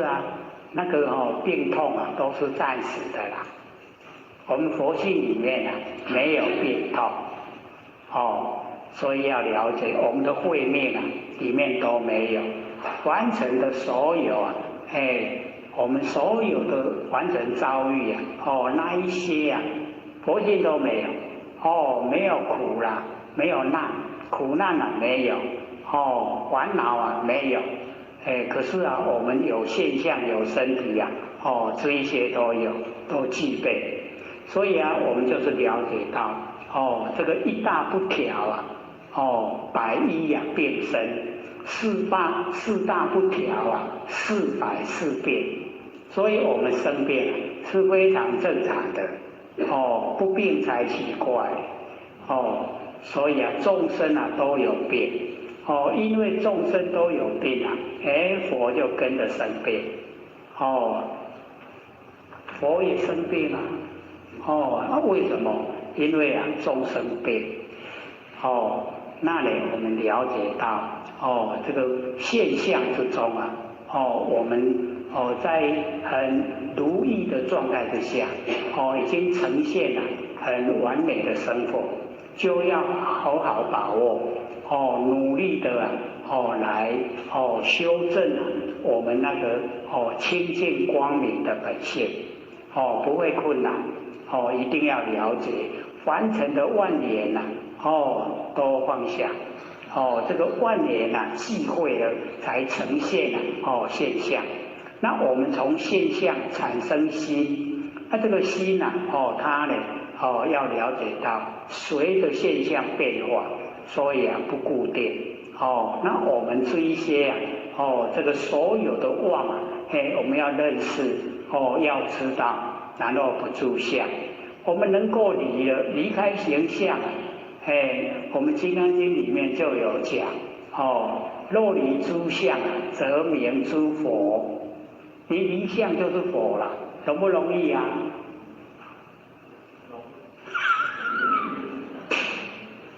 对啊，我们知道相是变化无常，不要住，就让它去变化无常，让它自自然然。只要我们心里面都了解到它是变化无常的，然后我们已经不住相了，不住相了，离相了，就已经是佛了。所以我们时时刻刻生活都在很那个理想的状态之中。我们这个还没有讲到课文就已经讲到将近1个小时所以我们把最基本的根尘相对产生心，那个心我们把它呢了解放下。万言都放下，万心都放下，妄都尽了，真就显。然后我们在真的那一种状态之下生活，不会造业，不会受苦，生活就已经很如意。所以我们可以回顾我们的生活，为什么会跟人家争执为什么会跟人家吵架？那个就是我们的观念认识不清，不知道所有一些产生那个吵架，产生心里不高兴，那个都是假的。我们被假的愚弄，被他呢这个嘲弄不知道所以佛都说我们众生颠倒在呢这个所有非常这个祥和如意的状态之下，我们自己产生无明，无明一产生什么事都来了。所以很重要就是保持我们那个觉的心，时时刻刻都觉，时时刻刻都在道之中。那只要我们有不觉那个无明就来了，无明来了，其后就造业所以或许讲的各位都可以把它背下来都赶快哪里讲都安呢都是一样所以就是了解真理就是不会变，都是一样所以我们了解说因果它是一定的。好，那我们呢这个回来看呢大圣金刚经论31这个剑拔王亲剑推荐拔就是呢超拔我们已经呢过往的那个亲属父母亲，我们长辈，文殊菩萨呢问释迦牟尼佛，因何凡人在不能斋戒为什么我们人不能够呢这个持斋？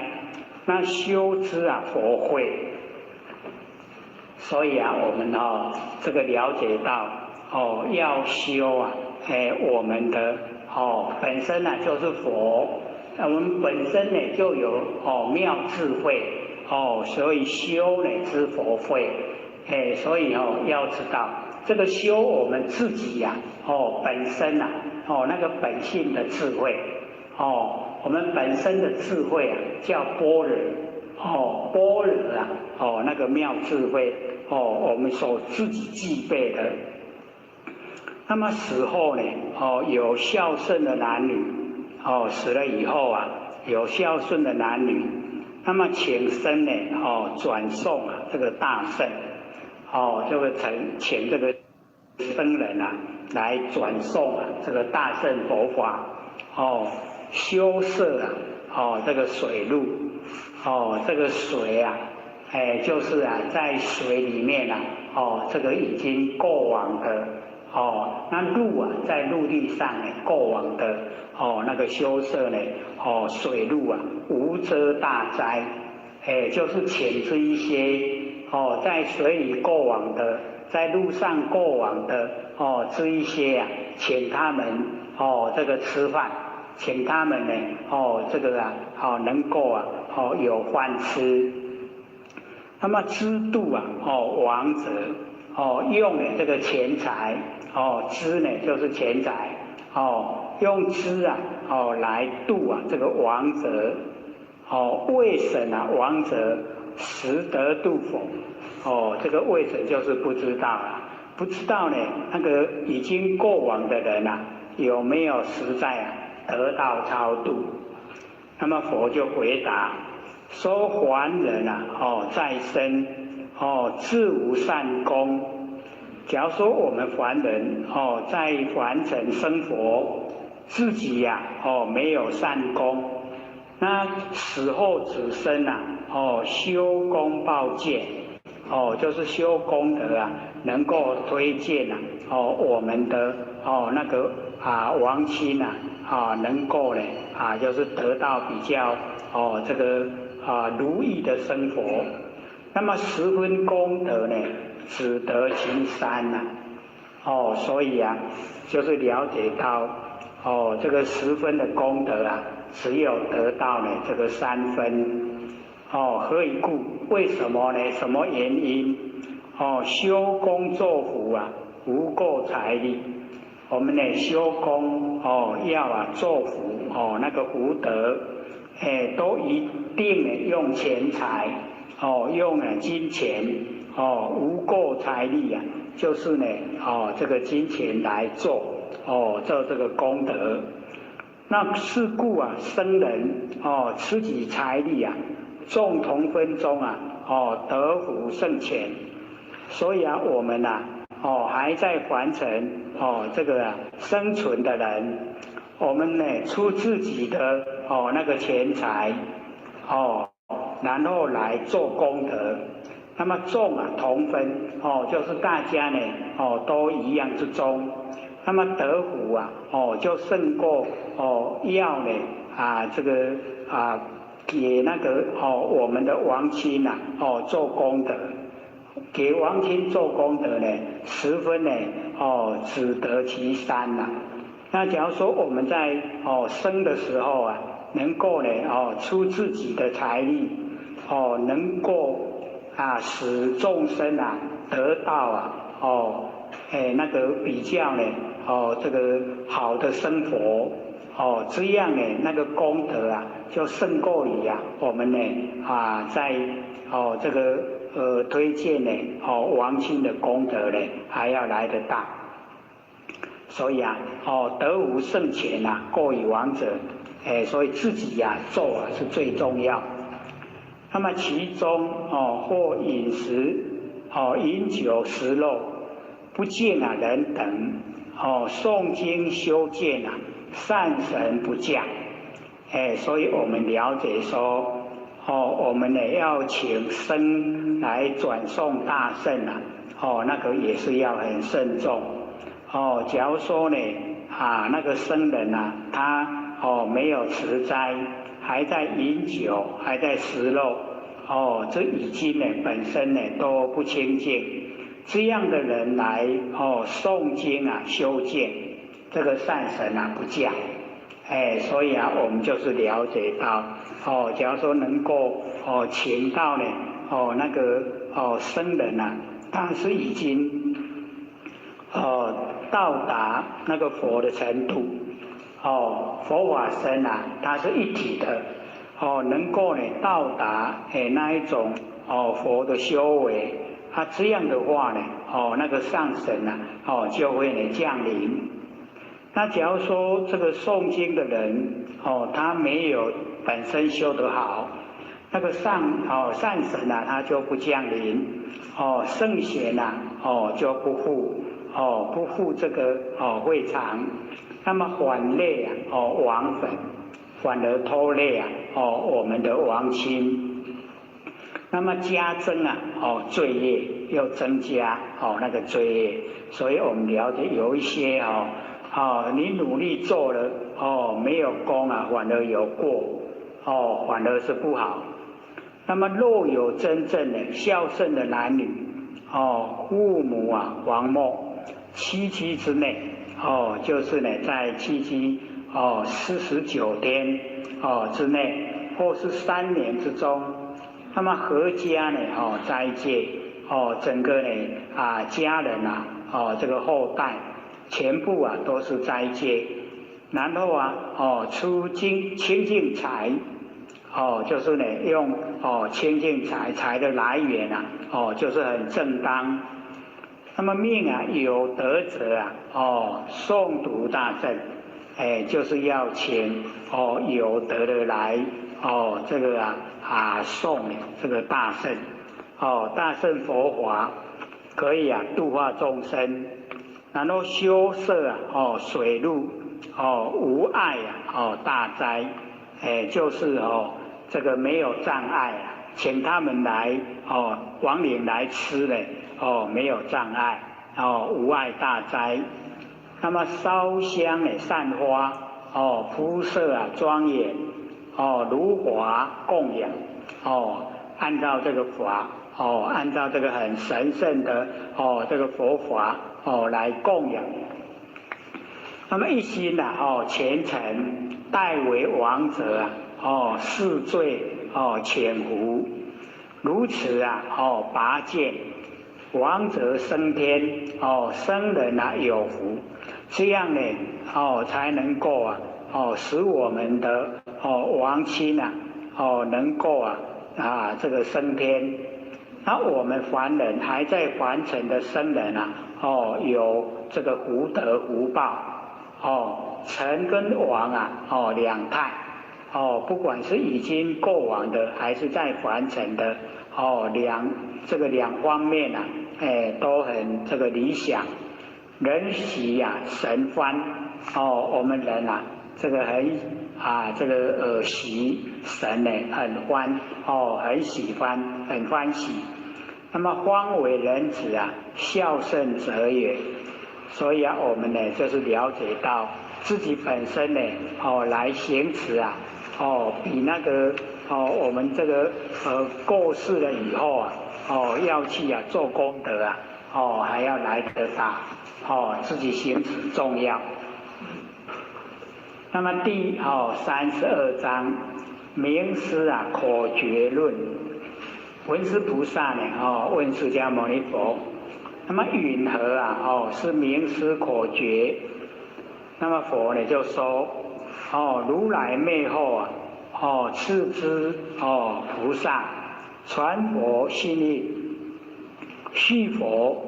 慧命，就是这个叫这个各位菩萨能够传佛的心意印心能够一样成道成佛，然后接续佛的那个慧命每一个都是佛接续佛的慧命。那么各化一方就是各个来开化一方的众生开示慧悟让还没有领悟的众生都能够这个领悟。有缘的众生正因正果正见正修降伏外蒙所以我们了解这个佛呢在4、5千年之前就已经讲了我们呢就是要正因正果正见正修这个都是很正确的观念降伏外蒙所以只要我们这个社会的那个引诱我们都呢要降伏降伏外面的这一些魔扰乱，那么破除邪见。所以我们要知道我们在修道之中最怕邪见，因为邪见一来了我们呢这个真的就往下掉，所以这个正见非常重要。那正见就是我们真的都万念都放下了，一念不生，那个时候我们叫正念。那么正念所产生的见解就叫正见，那个呢就叫佛知佛见，佛的知见。所以我们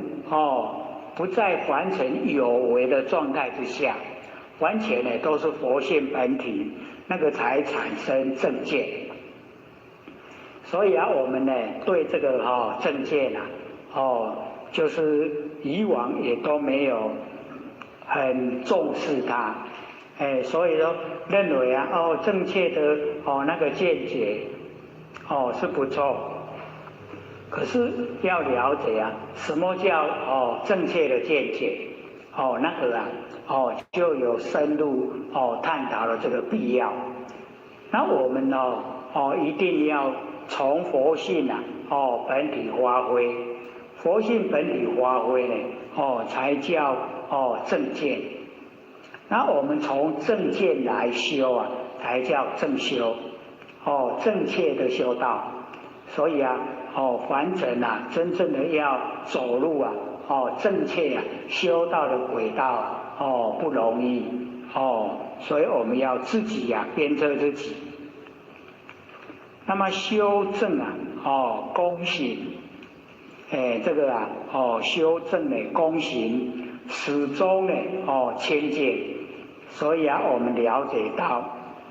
这个清净清呢就是一念不生，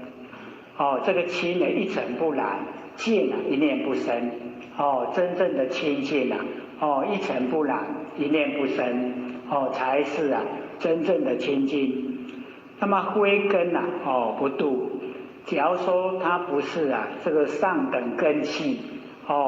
没有佛缘的话，就是不勉强去度它。所以我们要了解到能够走入颠倒，能够走入心理心法，那个根都是很深然后祖上有德又加上自己累世有修这样呢那个根才能够稳定。所以假如说不是这样的话，那就不要勉强去度一定要这个衡量他呢有没有修的心，有没有向道的心这个很重要。那灰气不传我们了解到有没有成道成佛的那一种状态这个气就是我们自己的那个价值观那假如说你的价值观不很正确的话，那个叫灰气。那灰气的话就不要传它心理心法。所以我们了解说虽然我们研究起来还不是很容易，可是要传呢也不要轻易的传。那么若有轻信善男信女，智慧高明欲求道者事事清净。这个事事清净就是都一直亲近这个善知识都一直这个往善的这个方向在这个进行。那么久久供养下心参求，就是能够呢这个下心这个心不骄傲，就是能够这个把心放得很低它放的呢就是很柔和下心呢参求。那么体相这个体性相合这个外表的身体里面的佛性它都呢这个能够呢相合，方得以心来印心就是这个以心呐来传心，以道呢传道，能够呢心心呐相应直指莲花。所以啊，我们了解都是啊一直连贯下来流传不绝是名啊天机口诀，有言喻则根无大小啊，皆成佛道所以我们要了解到这个名师口诀啊就是我们要去重视它。我们所求的啊三宝就是名师口诀。那么第33章亲师曼华论这个亲师就是亲师啊那个教的那个师长。那么曼华就是对法不重视，然后呢这个把法都看清了。文殊菩萨呢问佛或有男女亲师闻法，待信不信是已归不归身虽礼拜心呢都已毁，自心不悟缓言则失这个我们一看了这个文字就了解它都很白话没有说很深的这个地方。那不肯开度此等男女如何这个度脱怎么样来度这一些亲师曼法的这个众生？那释迦牟尼佛回答：此等福薄福少慧众生福很少，然后智慧也是一样不多不悟无为，就是不领悟我们那个佛性。无为都是佛性本体无所作为。那么起相呢执着邪见就是住在形象，然后心里面邪见很深自慢自己骄傲障碍本心那个慢就是骄傲自慢就是骄傲骄傲会障碍自己的本心不得正见。所以我们了解那个正见要得到正见就很不容易所以故为什么呢？重师者便重其法，我们的重师就会重法。那么亲师者便亲其法亲师的话看清那个师长他所教导的法一样便一样看清了。重师者法变形，那么亲师者法不行这个重师这个法我们有办法去行持，有办法去做。那我们亲师这个师长的话，他所说的法就没办法去实行。那么亲师曼法是增上慢人增加向上骄傲那一种人虽然与师同行如隔千由旬外虽然跟师长都同住同行，可是好像隔在千由旬，一由旬30里啦千由旬就已经很大的一个距离。那么生命终时入大阿鼻那个生命终的时候进入大阿鼻地狱。阿鼻就是无间就是受苦没有间断无间地狱我们所说的地狱18层地狱那个受苦都有间断了。哦，你受苦了，然后休息一下，然后再来受苦。那无间地狱受苦都没有间断，一直受苦。那出来也遥遥无期啦，没有办法出来。那么千佛出世莫能救度。一个佛出现在凡尘，都要经过非常长的时间。那千佛可以说没办法算的，那个时间的长真的没办法算。所以千佛出世莫能救度，没有办法呢来救这个轻思慢法的人。一失人生万劫不复。所以我们要了解说，我们失掉我们这个身体万劫都没有办法再恢复。所以一定要好好利用我们的身体来行功立德。这样呢才不枉费我们到凡尘呢来这个一生一世。那么第34章七宝布施论。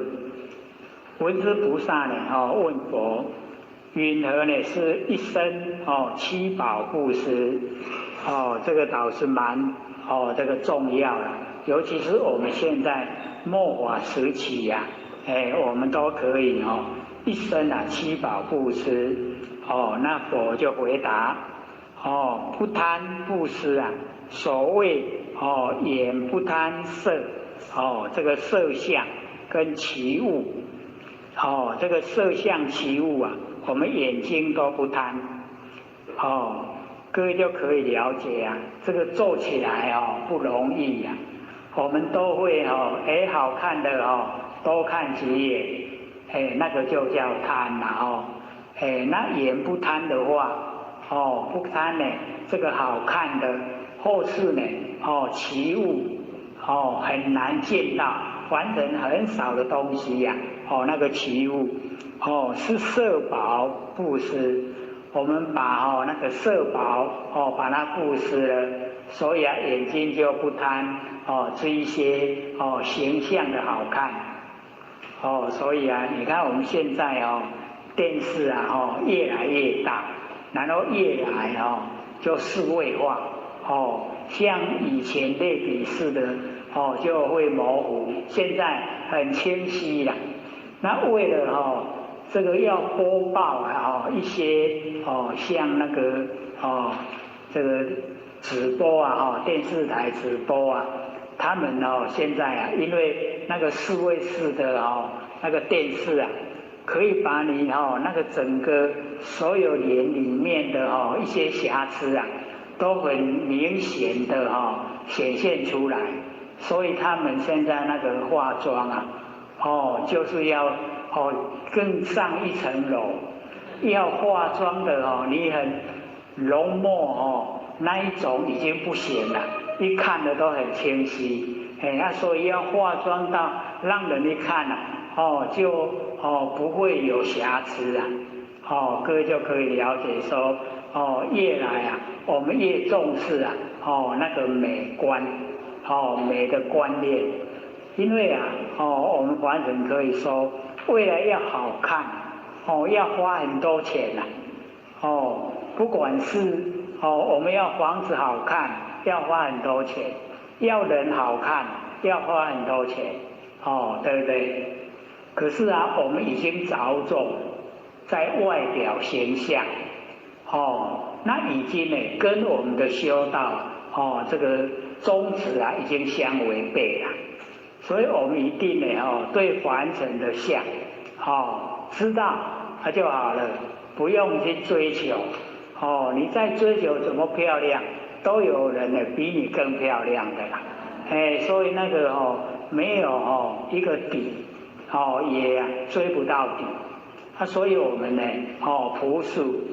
最美，朴素就好了这个好不好看倒在其次啦。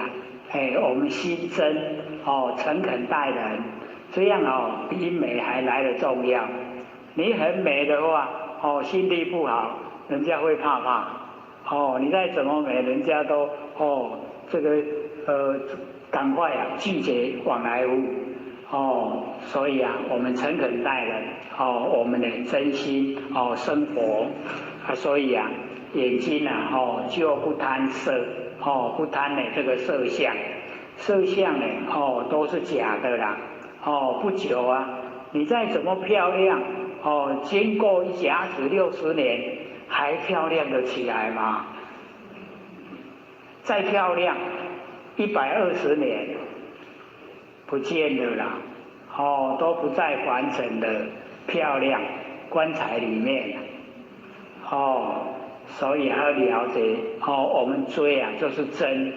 就是永远不变。那我们的心就是可以真，可以永远不变不会被这个假象迷惑。那么耳不贪，好生音乐是生宝布施。所以我们了解说现在的凡尘你看我们一些追歌星的那一些追星族我们时常大高铁都看到那个追星族在追星很恐怖那个追的程度真的说有需要这样吗？那个追那个那个偶像真的是你看了都会吓着了追星追到这个样子可能我们都会讲人不少年人不轻狂枉少年那个真的都是年轻人年轻人才做得出来年岁大的看到年轻人在追没力都已经没有那个劲所以环境不允许所以我们了解那个好生音乐生宝布施可是也不是说叫你说不要听音乐就是不要入迷就好了我们怎么样生活就怎么样，只要不超过不入迷不着魔，这样就好了就可以。那么彼不贪好上妙香是香宝布施这个我们倒是要了解到这个卖昆到化妆品那个是最好赚因为他们那个一买都不会吝啬那个金钱这个能够闻到那个香所以以往那个男生赚了钱以后他就讲要去闻那个好香的那个闻那个好香的那个钱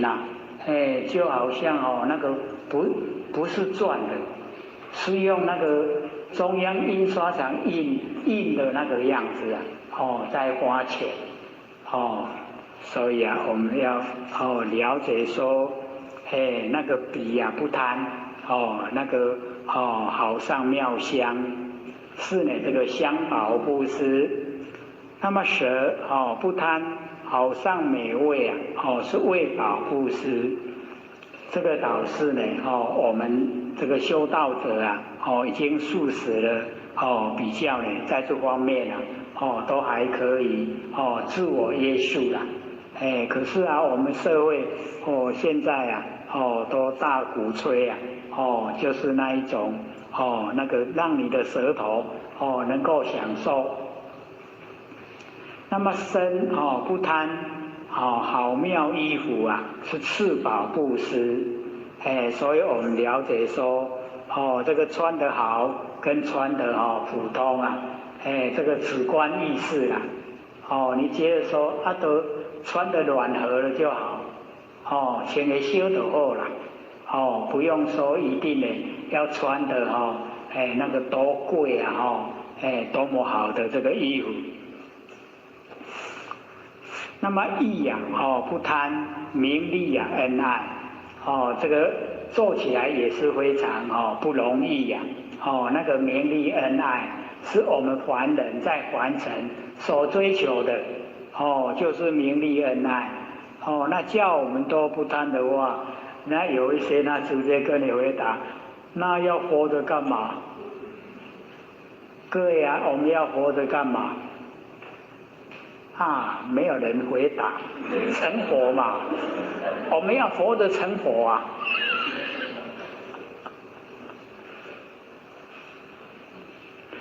所以义不贪的话，华宝这个华已经布施了。那么信不贪世间的欲乐，我们信这个倒是很重要。世间的欲乐就是我们这个用我们的真心佛性，然后拖着我们臭皮囊，然后去享受凡尘的欲乐，聪不聪明？很笨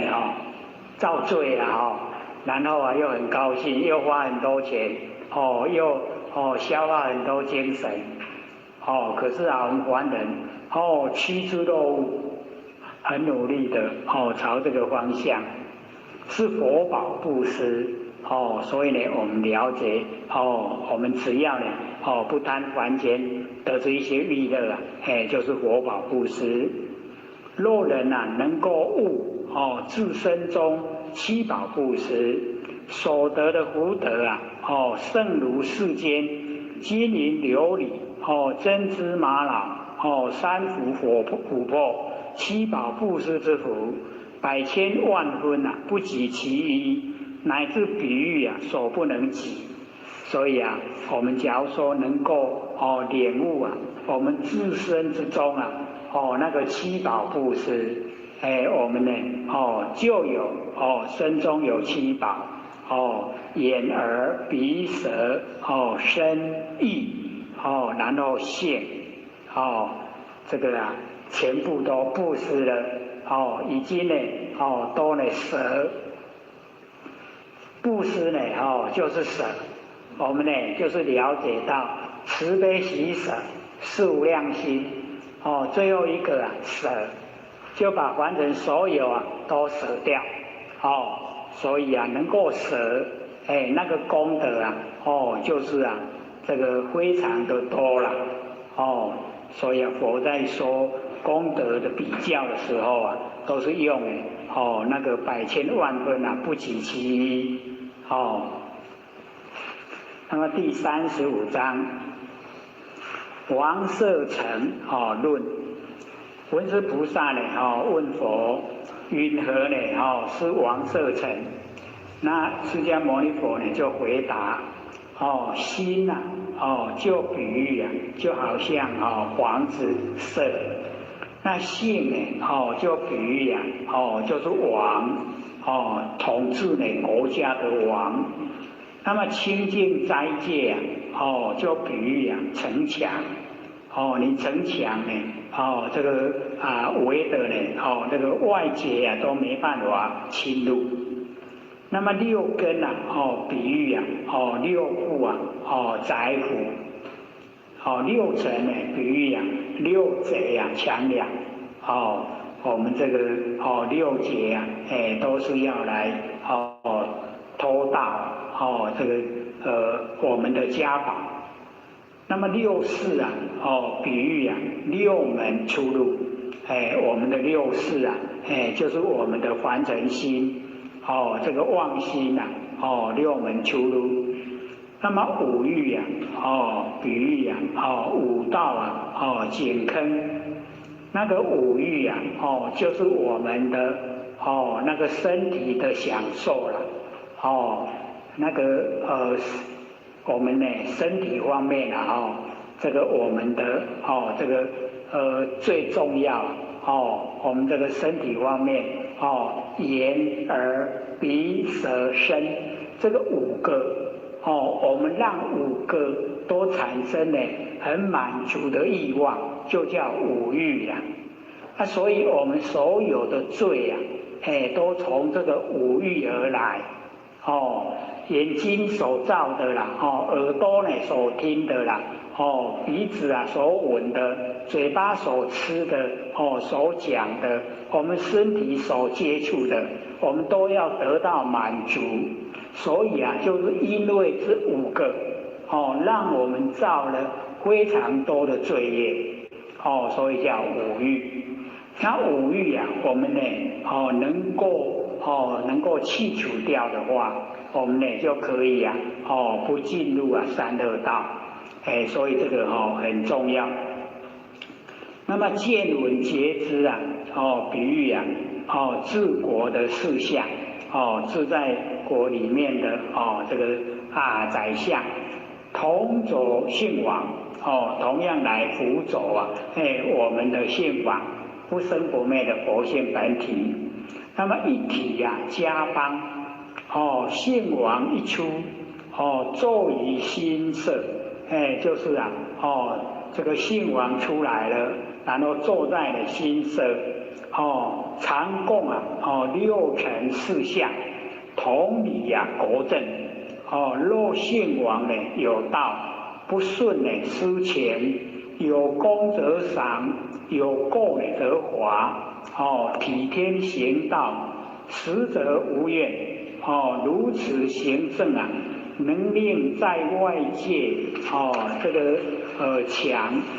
坚固，就是呢在外啊界墙啊很坚固。那6门谨慎，6贼啊不齐，在内呢6尘啊清净，4体呀4相啊体公，不敢作弊，内外啊如一。信王太平，这个呢都是啊正面好的。那底下呢就是不好的了。若信王无道，这个啊不按照道理了。信王不按照道理，听谗纳佞，就是啊好话不听，都听那一些这个啊危害这个所有内部的那一种话，那个建设性的话，都不听，都听呢那一些这个比较属于私心方面的那一些啊谗佞。那么背公向私，违背啊公理，向的这个私情，然后赏罚不平，上下呢相乖。就是啊，这个上有政策，下就有对策啊，上下就相乖。那么在内6尘相悖，4相作弊。那么在外6门啊不关，6贼啊乱起，攻破呢界墙，入啊自家邦。劫制啊功德，把我们的功德啊都劫走了，侵害啊自己的家邦，福尽啊华无，福啊都已经消尽了，然后啊没有正法，身心啊落后，变瘦成人，就已经存人了。是故啊自是有华。自心啊有理，所以我们了解治理完整有方法，然后治理我们的心心性就是有理，有真理，用真理来治疗我们心性，这个不公不行。假如说不是公心里面就不做，不正不立，不正的话呢不建立，直教内外一如。一直到达内外一如，上下呢无私，精诚道合，心性严明，体用一致，信王精明，同乐太平，故名王舍城也。本来这个王舍城呢，是在那个印度里面的一个大城，6城之一6大城之一。可是这边呢，这个佛都把它解说进入我们性理心法。那么第36章，自己佛法论，自己的佛法。文殊菩萨呢问佛，云何是自己佛法？什么是自己佛法？然后呢，释迦牟尼佛回答：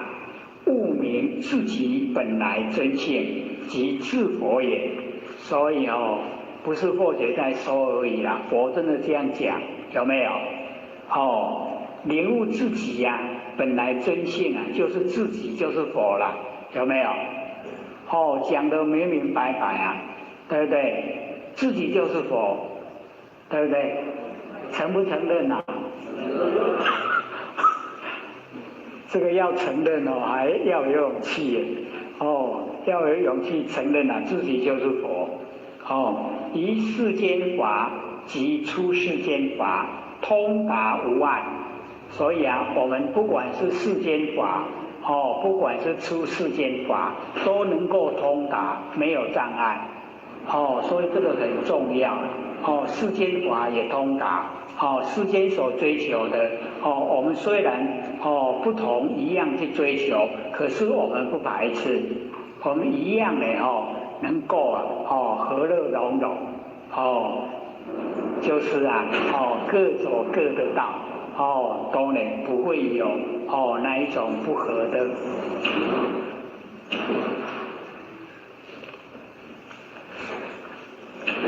这个叫性理心法。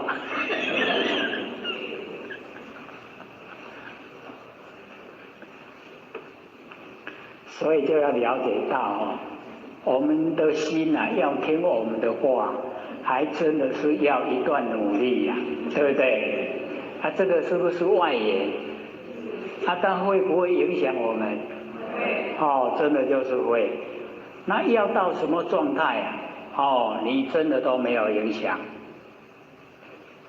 定力呀，定力。你看以前那个德国的将军跟那个美国的空军德国的将军就是那个坐吉普车在陆地，美国的空军就在天上飞，然后他就飞得很低，飞到就好像要碰到那个那个将军坐的车可是那个将军如如不动。所以你看看他指挥一个大的军队，为什么有能耐来指挥？就是他的那一种定力他的能耐他超越这个外相他能够有主张所以不怕外面的景象外面的景象那可以说是很危峻，他就死掉了，对不对？那个飞机假如说发射那个炮弹不要说用很大的啦那个枪的子弹就可以打死他了。可是他都无惧于外在的整个形象，所以不学当时这个看了以后怎么那样不怕死我们人都很怕死，对不对？可是那个真的要训练出一个能够掌握那个大权的那个人物真的你是要超越超越所有现象你要有主张这样的话呢你大定自然呈现。所以或者都很喜欢讲我们在现场听课，我们是性理心法，重点就是明心见性。然后我们为什么那么容易被外境所引诱？各位有没有研究原因？都有啥个看卖这么容易所以就在这么容易的动作之中，就呈现我们对佛性的认知因为这个所有外相都是虚幻不实在，而且是变化很快现在没有在观了所以我们就是了解到我们越来要对自己的要求要越高，希望能够在如如不动之中来实现我们的日常生活。日常生活不管你遇到什么样的状态，你都能够处理得井然有序。那假如说我们慌张的话，那个处理会不恰当。那你假如说很笃定，哪个先哪个后，这样的话处理起来就很理想，对不对？所以我们修道呢，就可以在我们生活之中呈现。修道的程度，你定力越深了，你的处理方式越圆融，就越能够自己满意，别人也满意。希望这个在生活里面真的能够呢自我要求，能够真正的到达时刻都在定之中，行之坐卧，触目一眼，总是佛的妙用，快乐无忧。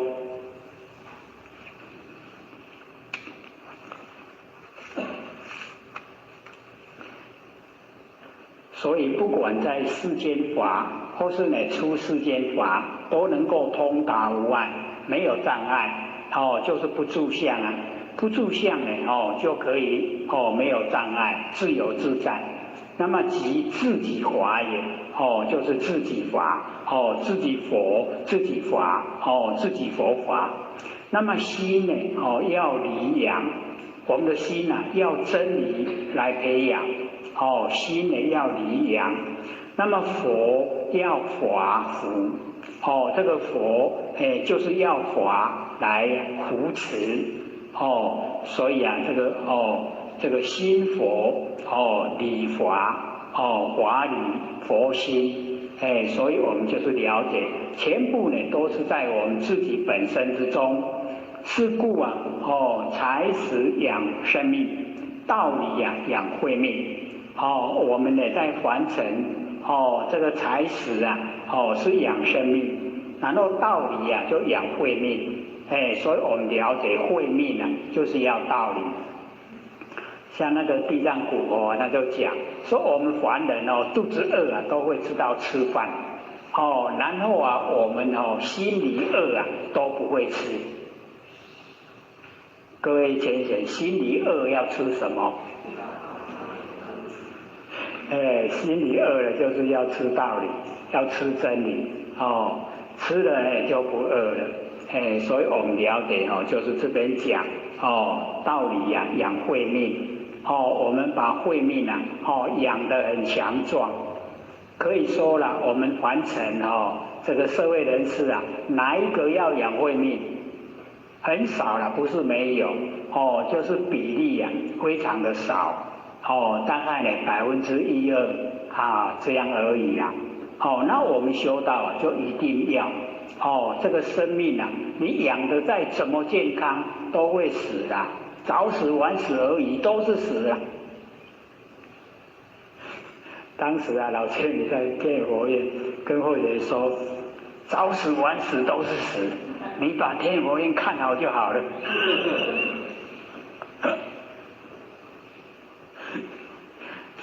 竟然老千归空了，我就走了，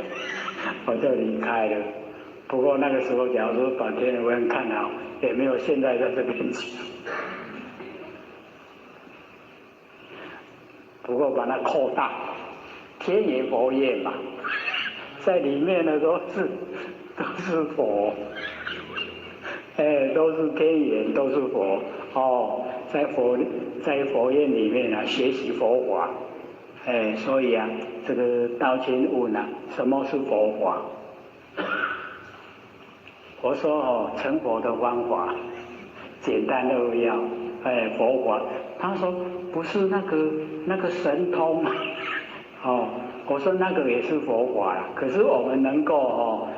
成佛是最重要的。所以我们凡俗在讲以往都是说这个钱虽不是万能无钱万万不能。我现在要改，他说这个身虽不是万能，但是无身万万不能。身体呀、虽然不是万能啊，但是你没有身体的话，哇，万万不能。所以先把身体照顾好。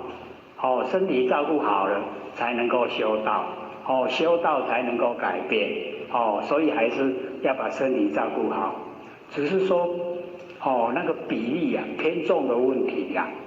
你不要偏了。你养生看得很重，慧命都不管它，这样不对。那你假如说慧命看得很重，你养生都不管它，这样也不对。因为身体不给你的用，你怎么样培养慧命啊？所以还是要兼顾啦。所以孔老夫才会说中道难行。我们走入中道，所以啊，那个涅盘经啊就讲，肉之两边，中间无碍，能灭烦恼业。肉之两边，中间无碍，能灭烦恼业。我们烦恼的业障就可以灭掉了。烦恼业很多了。你看我们烦恼所造出来的业啊，给我们受苦啊，真的是苦啊，连在一起，就像我们脸上所写的苦。我们每一个脸啊，你看眉毛就是草字头，然后十字架里面一个口，是不是苦啊？我们人都是苦，写在脸上，很苦。那我们知道说，我们知道两边的中间无碍。中间是谁啊？就是我们佛性本体呀，无碍。它都呢没有障碍。可是我们不要自生障碍，自己产生这个障碍。那悟道兼通即成佛道。我们悟道一定要能够兼通。所有世间法，所有出世间法，全部都通。这样呢就成佛道了。所以不困难，很容易的。大家一听到很容易的，都点。然后第37章千言千手论。这个文殊菩萨问佛，观世音菩萨如何具千手千眼？这个各位同学，我们要了解到，在这个大藏经里面那个佛就讲那个观世音菩萨以前观世音佛还是经过那个万劫1万劫全部都是观世音佛。所以不是我们认识的那个比较短的那个观世音菩萨那么就一点点历史那个是很久远了，很久远之前，在释迦牟尼佛之前就已经有观世音佛。所以我们要把那个眼光又放大放广又了解到更远。那我们了解说，我们所认识的观世音菩萨是圆通古佛来转世。因为圆通古佛就呢说凡尘没有坤道成佛所以坤道就不努力修道了，所以他就呢这个化身观世音菩萨来修，然后修成了带呢坤道修道，所以那个以后才有坤道修道。然后观世音菩萨那个时候要帮助那个蔡端到洛阳桥然后坐在那个水里面给人家投钱钱收起来盖桥。结果后来就被那个李祖师我们李洞宾李祖师教那个一个已经把钱投光了，要投水自尽的教他方法结果观世音菩萨那个钱着身了，他鬼顶了，那个要自杀的那个也跟他一直跳下去，然后又出来转世那个陈建姑啊，感情高，自生凉凉。所以啊，你从圆通古佛、观世音菩萨跟自生凉凉，他们是一贯的。可是我们现在那个祭拜祭祀的时候啊，你拜圆通古佛是圆通古佛，观世音菩萨是观世音菩萨，自生凉凉是自生凉凉。前不久那个美国啊，那个特地啊到我们那个北港来感谢啊那个自生凉凉。他都已经50岁了，还赐给他2个孩子。各位有看那个报道吗？有没有？特地啊来拜那个北港就是啥北妈祖庙，对啊，特地来拜啊，真的那个相片都照出来，2个生2个男孩子，因为那个跟他讲那个翻译的跟他讲说你摘了1朵白花的话，生1个了他一下子摘2朵，就生2个。他说那这是，可是他本身是基督教徒，他说没有影响，他们教徒不会反对，他就来还愿了。来那个北港还愿，所以特地把那个登出来，让我们了解说，还真的蛮灵的，那个自生凉凉蛮这个神灵。所以那个如何记啊？千手千眼释迦牟尼就回答：眼表见性，手表妙用。所以见性妙用，若人呢彻悟明心见性一同千佛见性一般各位填写明心见性了没？又不敢回答，你看都没信心。或者不是说嘛我们先了解根尘相对产生那个心就是识心，认识的心。我们把所有认识的心，所有完成用的心，全部都放下，叫做真心。所以我们了解妄心，了解真心，叫明心。心明了，我们因果不昧，不会迷昧。然后你见到真心，就是已经见到佛性所以明心见性，在我们来说都是吃豆腐，很容易的。吃豆腐容不容易？没有牙齿也吃得动，很容易所以明心见性很容易。明心见性才开始修道了。不是说明心见性就成佛了，不是啦。我们修道修什么？因为不明心见性，那个道不知道修什么道。你明心见性了，就知道修心性。这个自古以来成仙做佛都是从心性修成没有从事相、事情形象修成的，没有。一定是心性。所以我们呢就是了解到明心见性的修道，开始修道努力把佛性所没有的去掉，就这样而已啦，干安娘呢？可是我们就做了很久脾气毛病也没去掉，贪嗔痴慢疑也没去掉，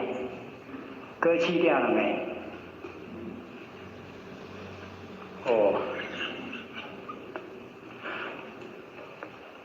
这个都没办法骗人的啦，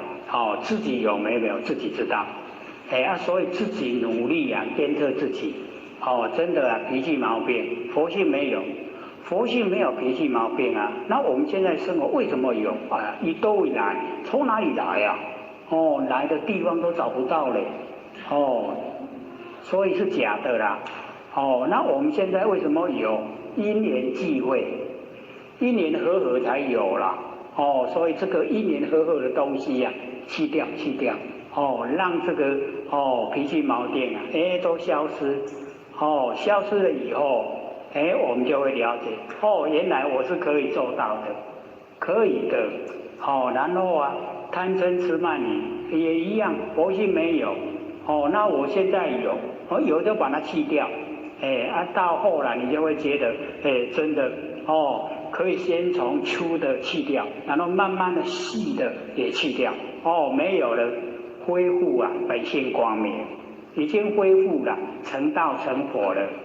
所以那个时候啊，行住坐卧、触目一言，总是佛的妙用，快乐无忧，真的具备了。不然我们现在念，听起来蛮熟悉呀，可是啊，要到达这个状态，行住坐卧、触目一言啊，总是佛的妙用，容不容易？本来就已经是了，不管你行住坐卧，你触目一言，都是佛，整个都是佛，都是佛的妙用。可是啊，我们都不知道啊，自己这个就那个见识啊不宽广，所以要拓展自己的那个见识。所以只要我们呢，这个彻悟啊，明心见性，一同千佛啊，见性一般。所有的佛啦，那个千佛就是非常多的佛，他见性跟我们见性啊都一样的，没有两样啊。故名呢，千言，同放光明，又体啊自性，能够体会啊我们不生不灭的真心佛性，然后发生妙用，我们呢在凡人所有呢都是我们的佛性啊，发生妙用，一同千佛，妙用无二，都跟佛一样，妙用，故名千手同作用，千手千眼。那么方成呢，体用啊两显，那个体跟用啊两边，全部呢都呈现，两显。圆通教主啊，观世音菩萨，都把它释迦牟尼都把它说出来，就是圆通教主，那个圆通古佛啊，观世音菩萨。那么第38章三毒论，文殊菩萨呢问佛如何啊是三毒？那释迦牟尼佛回答，愚痴邪见啊是一毒，这个是最厉害，愚痴邪见啊，这个毒最厉害，害我们最惨的就是这个愚痴啊，这个邪见，所以啊。我们就是了解到，各位度化众生的时候一定会遇到，有一些人的观念错误，可是他非常执着，你跟按他讲，你再怎么讲，他都听不进去呀，那一种愚痴邪见啊，真的让人摇头。什么时候才能够回头啊？什么时候才能够走入啊修道的道路？什么时候可以脱离苦海呀？这个愚痴邪见啊，最厉害。那么贪心不足啊，是恶毒。我们那个贪，所以啊，我们以往都以为啊，这个贪是最厉害，结果呢，是愚痴啊最厉害。因为愚痴啊，就是不明真理，不明真理才会产生贪呐。所以那个愚痴啊，是最厉害的。那么嗔怒啊，嫉妒是三毒，这个我们了解说嗔怒发脾气，这个发脾气呀，就是因为事情不按照自己的意思，不如自己的意思啊，所以才发脾气。所以那个这个贪嗔嫉妒，那嫉妒呢那个背面就是羡慕啦。所以，假如说各位有在羡慕别人的话，小心那个就是嫉妒的反面。你为什么会羡慕？你就是在嫉妒。所以啊，我们不要嫉妒，要这个随喜。仙佛都来说，随喜功德是无边，人家好了，人家得到了，都随喜，就很高兴。所以啊，随喜功德是无边。那么此三毒是三恶道的种子，就是我们那个这个第一道畜生道、恶鬼道、三恶道。三恶道的种子啊，就是贪嗔痴。若人记住啊，决定堕入三途啊，绝对走入啊，这个三恶道。一失人生呢，万劫啊难乎。一失掉人的身体呀，再怎么久都很难再恢复回来。我们剩下5分钟，给各位提问。5分钟要把握这个修道问题应该是非常多了。那假如说都没有问题的话哇，那真太棒了。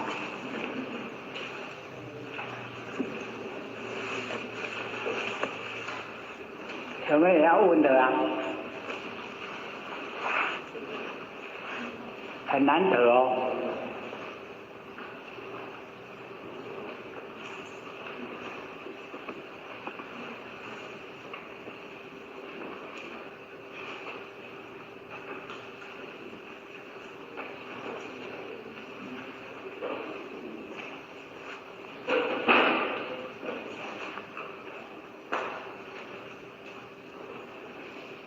过1分钟了啦。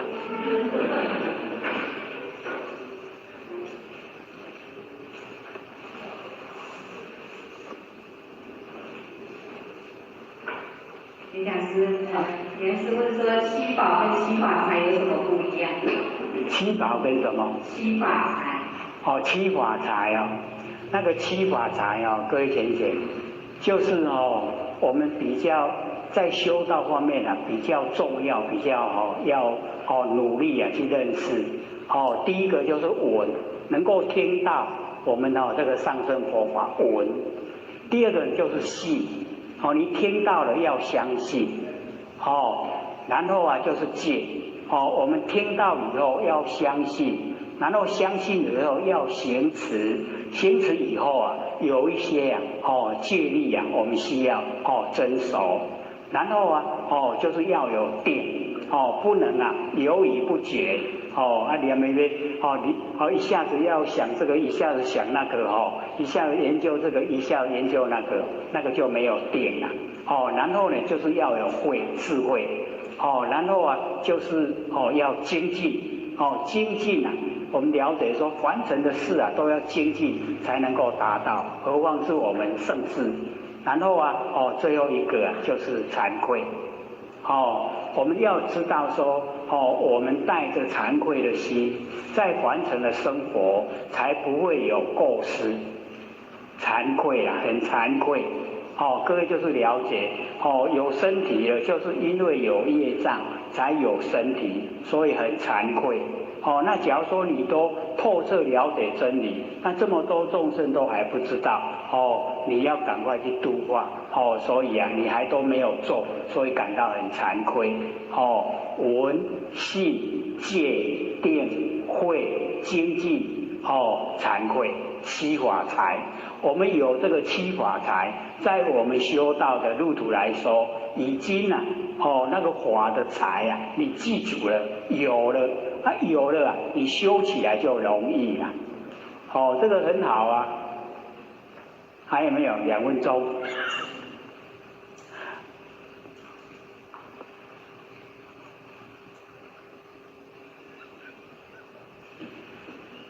下课。不学占到天师德，老千千大德，以及感谢各位前贤给佛学机会学讲。我们讲到第几？要讲39。39章，是吗？是。好。这个文殊菩萨呢，问释迦牟尼佛，说云何呢？是4大论。没有找到吗？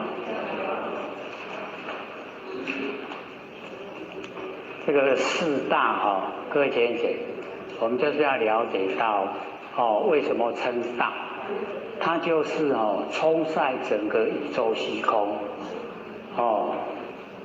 在梵文叫摩诃啦，摩诃叫大。大呢已经充塞到整个宇宙虚空，所以我们要了解说，我们身体的构造水有风土这个四大，那四大呢整个宇宙虚空全部呢都充塞都有这个四大。那释迦牟尼佛回答说地有坚性，这个所有风土这个地就属于土，那个土就是地，有坚性，然后水有通性，那么佛有焰性，风呢有动性，那么在人的身上呢四大和合，所有风土和合，借我们用我们呢都要还给天地。所以各位就是要在这个四大和合借我们用的时候好好的把不生不灭的那个真心佛性能够修正，能够使它恢复到本来，本来很光明，可是我们落入凡尘，六道轮回太久，就沾了很多的尘垢。佛性里面没有脾气毛病，可是我们现在可以说呢，我们都不敢否认自己有这个脾气毛病。那贪嗔痴三毒，以及慢就是骄傲，疑怀疑，我们现在呢都具备，可是我们佛性里面都没有。所以在四大假合借我们用的时候我们就朝这个方向努力，把佛性所没有的把它去除掉，那佛性本来有的让它回来。我们佛性有慈悲喜舍，这个四无量心，可是我们现在虽然不敢说没有，可是我们具备慈悲喜舍都不多了，所以要回来，整个慈悲喜舍都回来，慈就是娱乐，给人家快乐就是慈，然后悲呢就是拔苦，把众生的苦把它拔掉，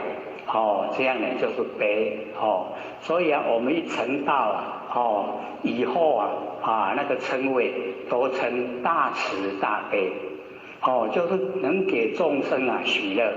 能把众生的苦把它拔掉，所以大慈大悲。那后面两个喜舍，那个喜随喜功德是无边，可是我们在凡尘生活可以说这个喜很缺欠，我们都假如说是看人家好的时候我们会羡慕，那羡慕的背后就是嫉妒，所以我们了解我们的那个随喜的心没有，都是嫉妒，这样的话呢有损伤我们佛性本体，所以我们就在生活之中呢就能够直接培养随喜，看到人家好就像我们好一样，不要这个嫉妒不要排斥。那舍呢我们就是了解舍就是布施我们能够舍这个舍钱财，舍我们所有舍我们呢所认知的上乘佛法，都让众生能够得。那这样呢我们这个都具备慈悲喜舍，就可以培养我们那个整个佛性本体的光明，让它呢都恢复本来。所以四大和合方成一体。那么所有的皮肉筋骨交成一身，名叫地大。所以这个皮肉筋骨就是土地。那么精盐尿血滋润一身，名这个水大。元气啊均隆，温和一生呢，名佛大。哦，动转思维运用一生啊，名风大。哦，四大调和，哦，一生啊安乐。所以我们了解这个只要一大不调啊，百医并生。那四大不调啊，404变。有404个变。所以我们人生在凡尘啊，生病啊是很平常、很正常的现象。所以我们要了解说，在我们精神方面啊，我们能够就是保持的很愉悦、很快乐，那一种状态，四大呢就很容易调和，所有风土啊，都不会过多过少。那只要这个四大之中啊，一大出毛病了，我们身体啊，就不舒服。像我们上个礼拜说啊，这个我们49了，因为我们持斋啊，蔬菜吃得多，比较会这个寒，身体比较寒冷。所以在《涅槃经》我就说，我们身体假如说呢太寒冷的话，吃呢蜂蜜，蜂蜜啊就可以治疗我们的那个身体的寒，所以有一些这个社会人士啊，他说蜂蜜很冷啊，你在吃已经身体寒了再吃呢，我说那个佛说的啦，那或许本身呢也这个就有实用，真的可以改善改善了我们这个素食方面，那因为或许有一阵子都这个3餐啊全部就只有吃菜，也没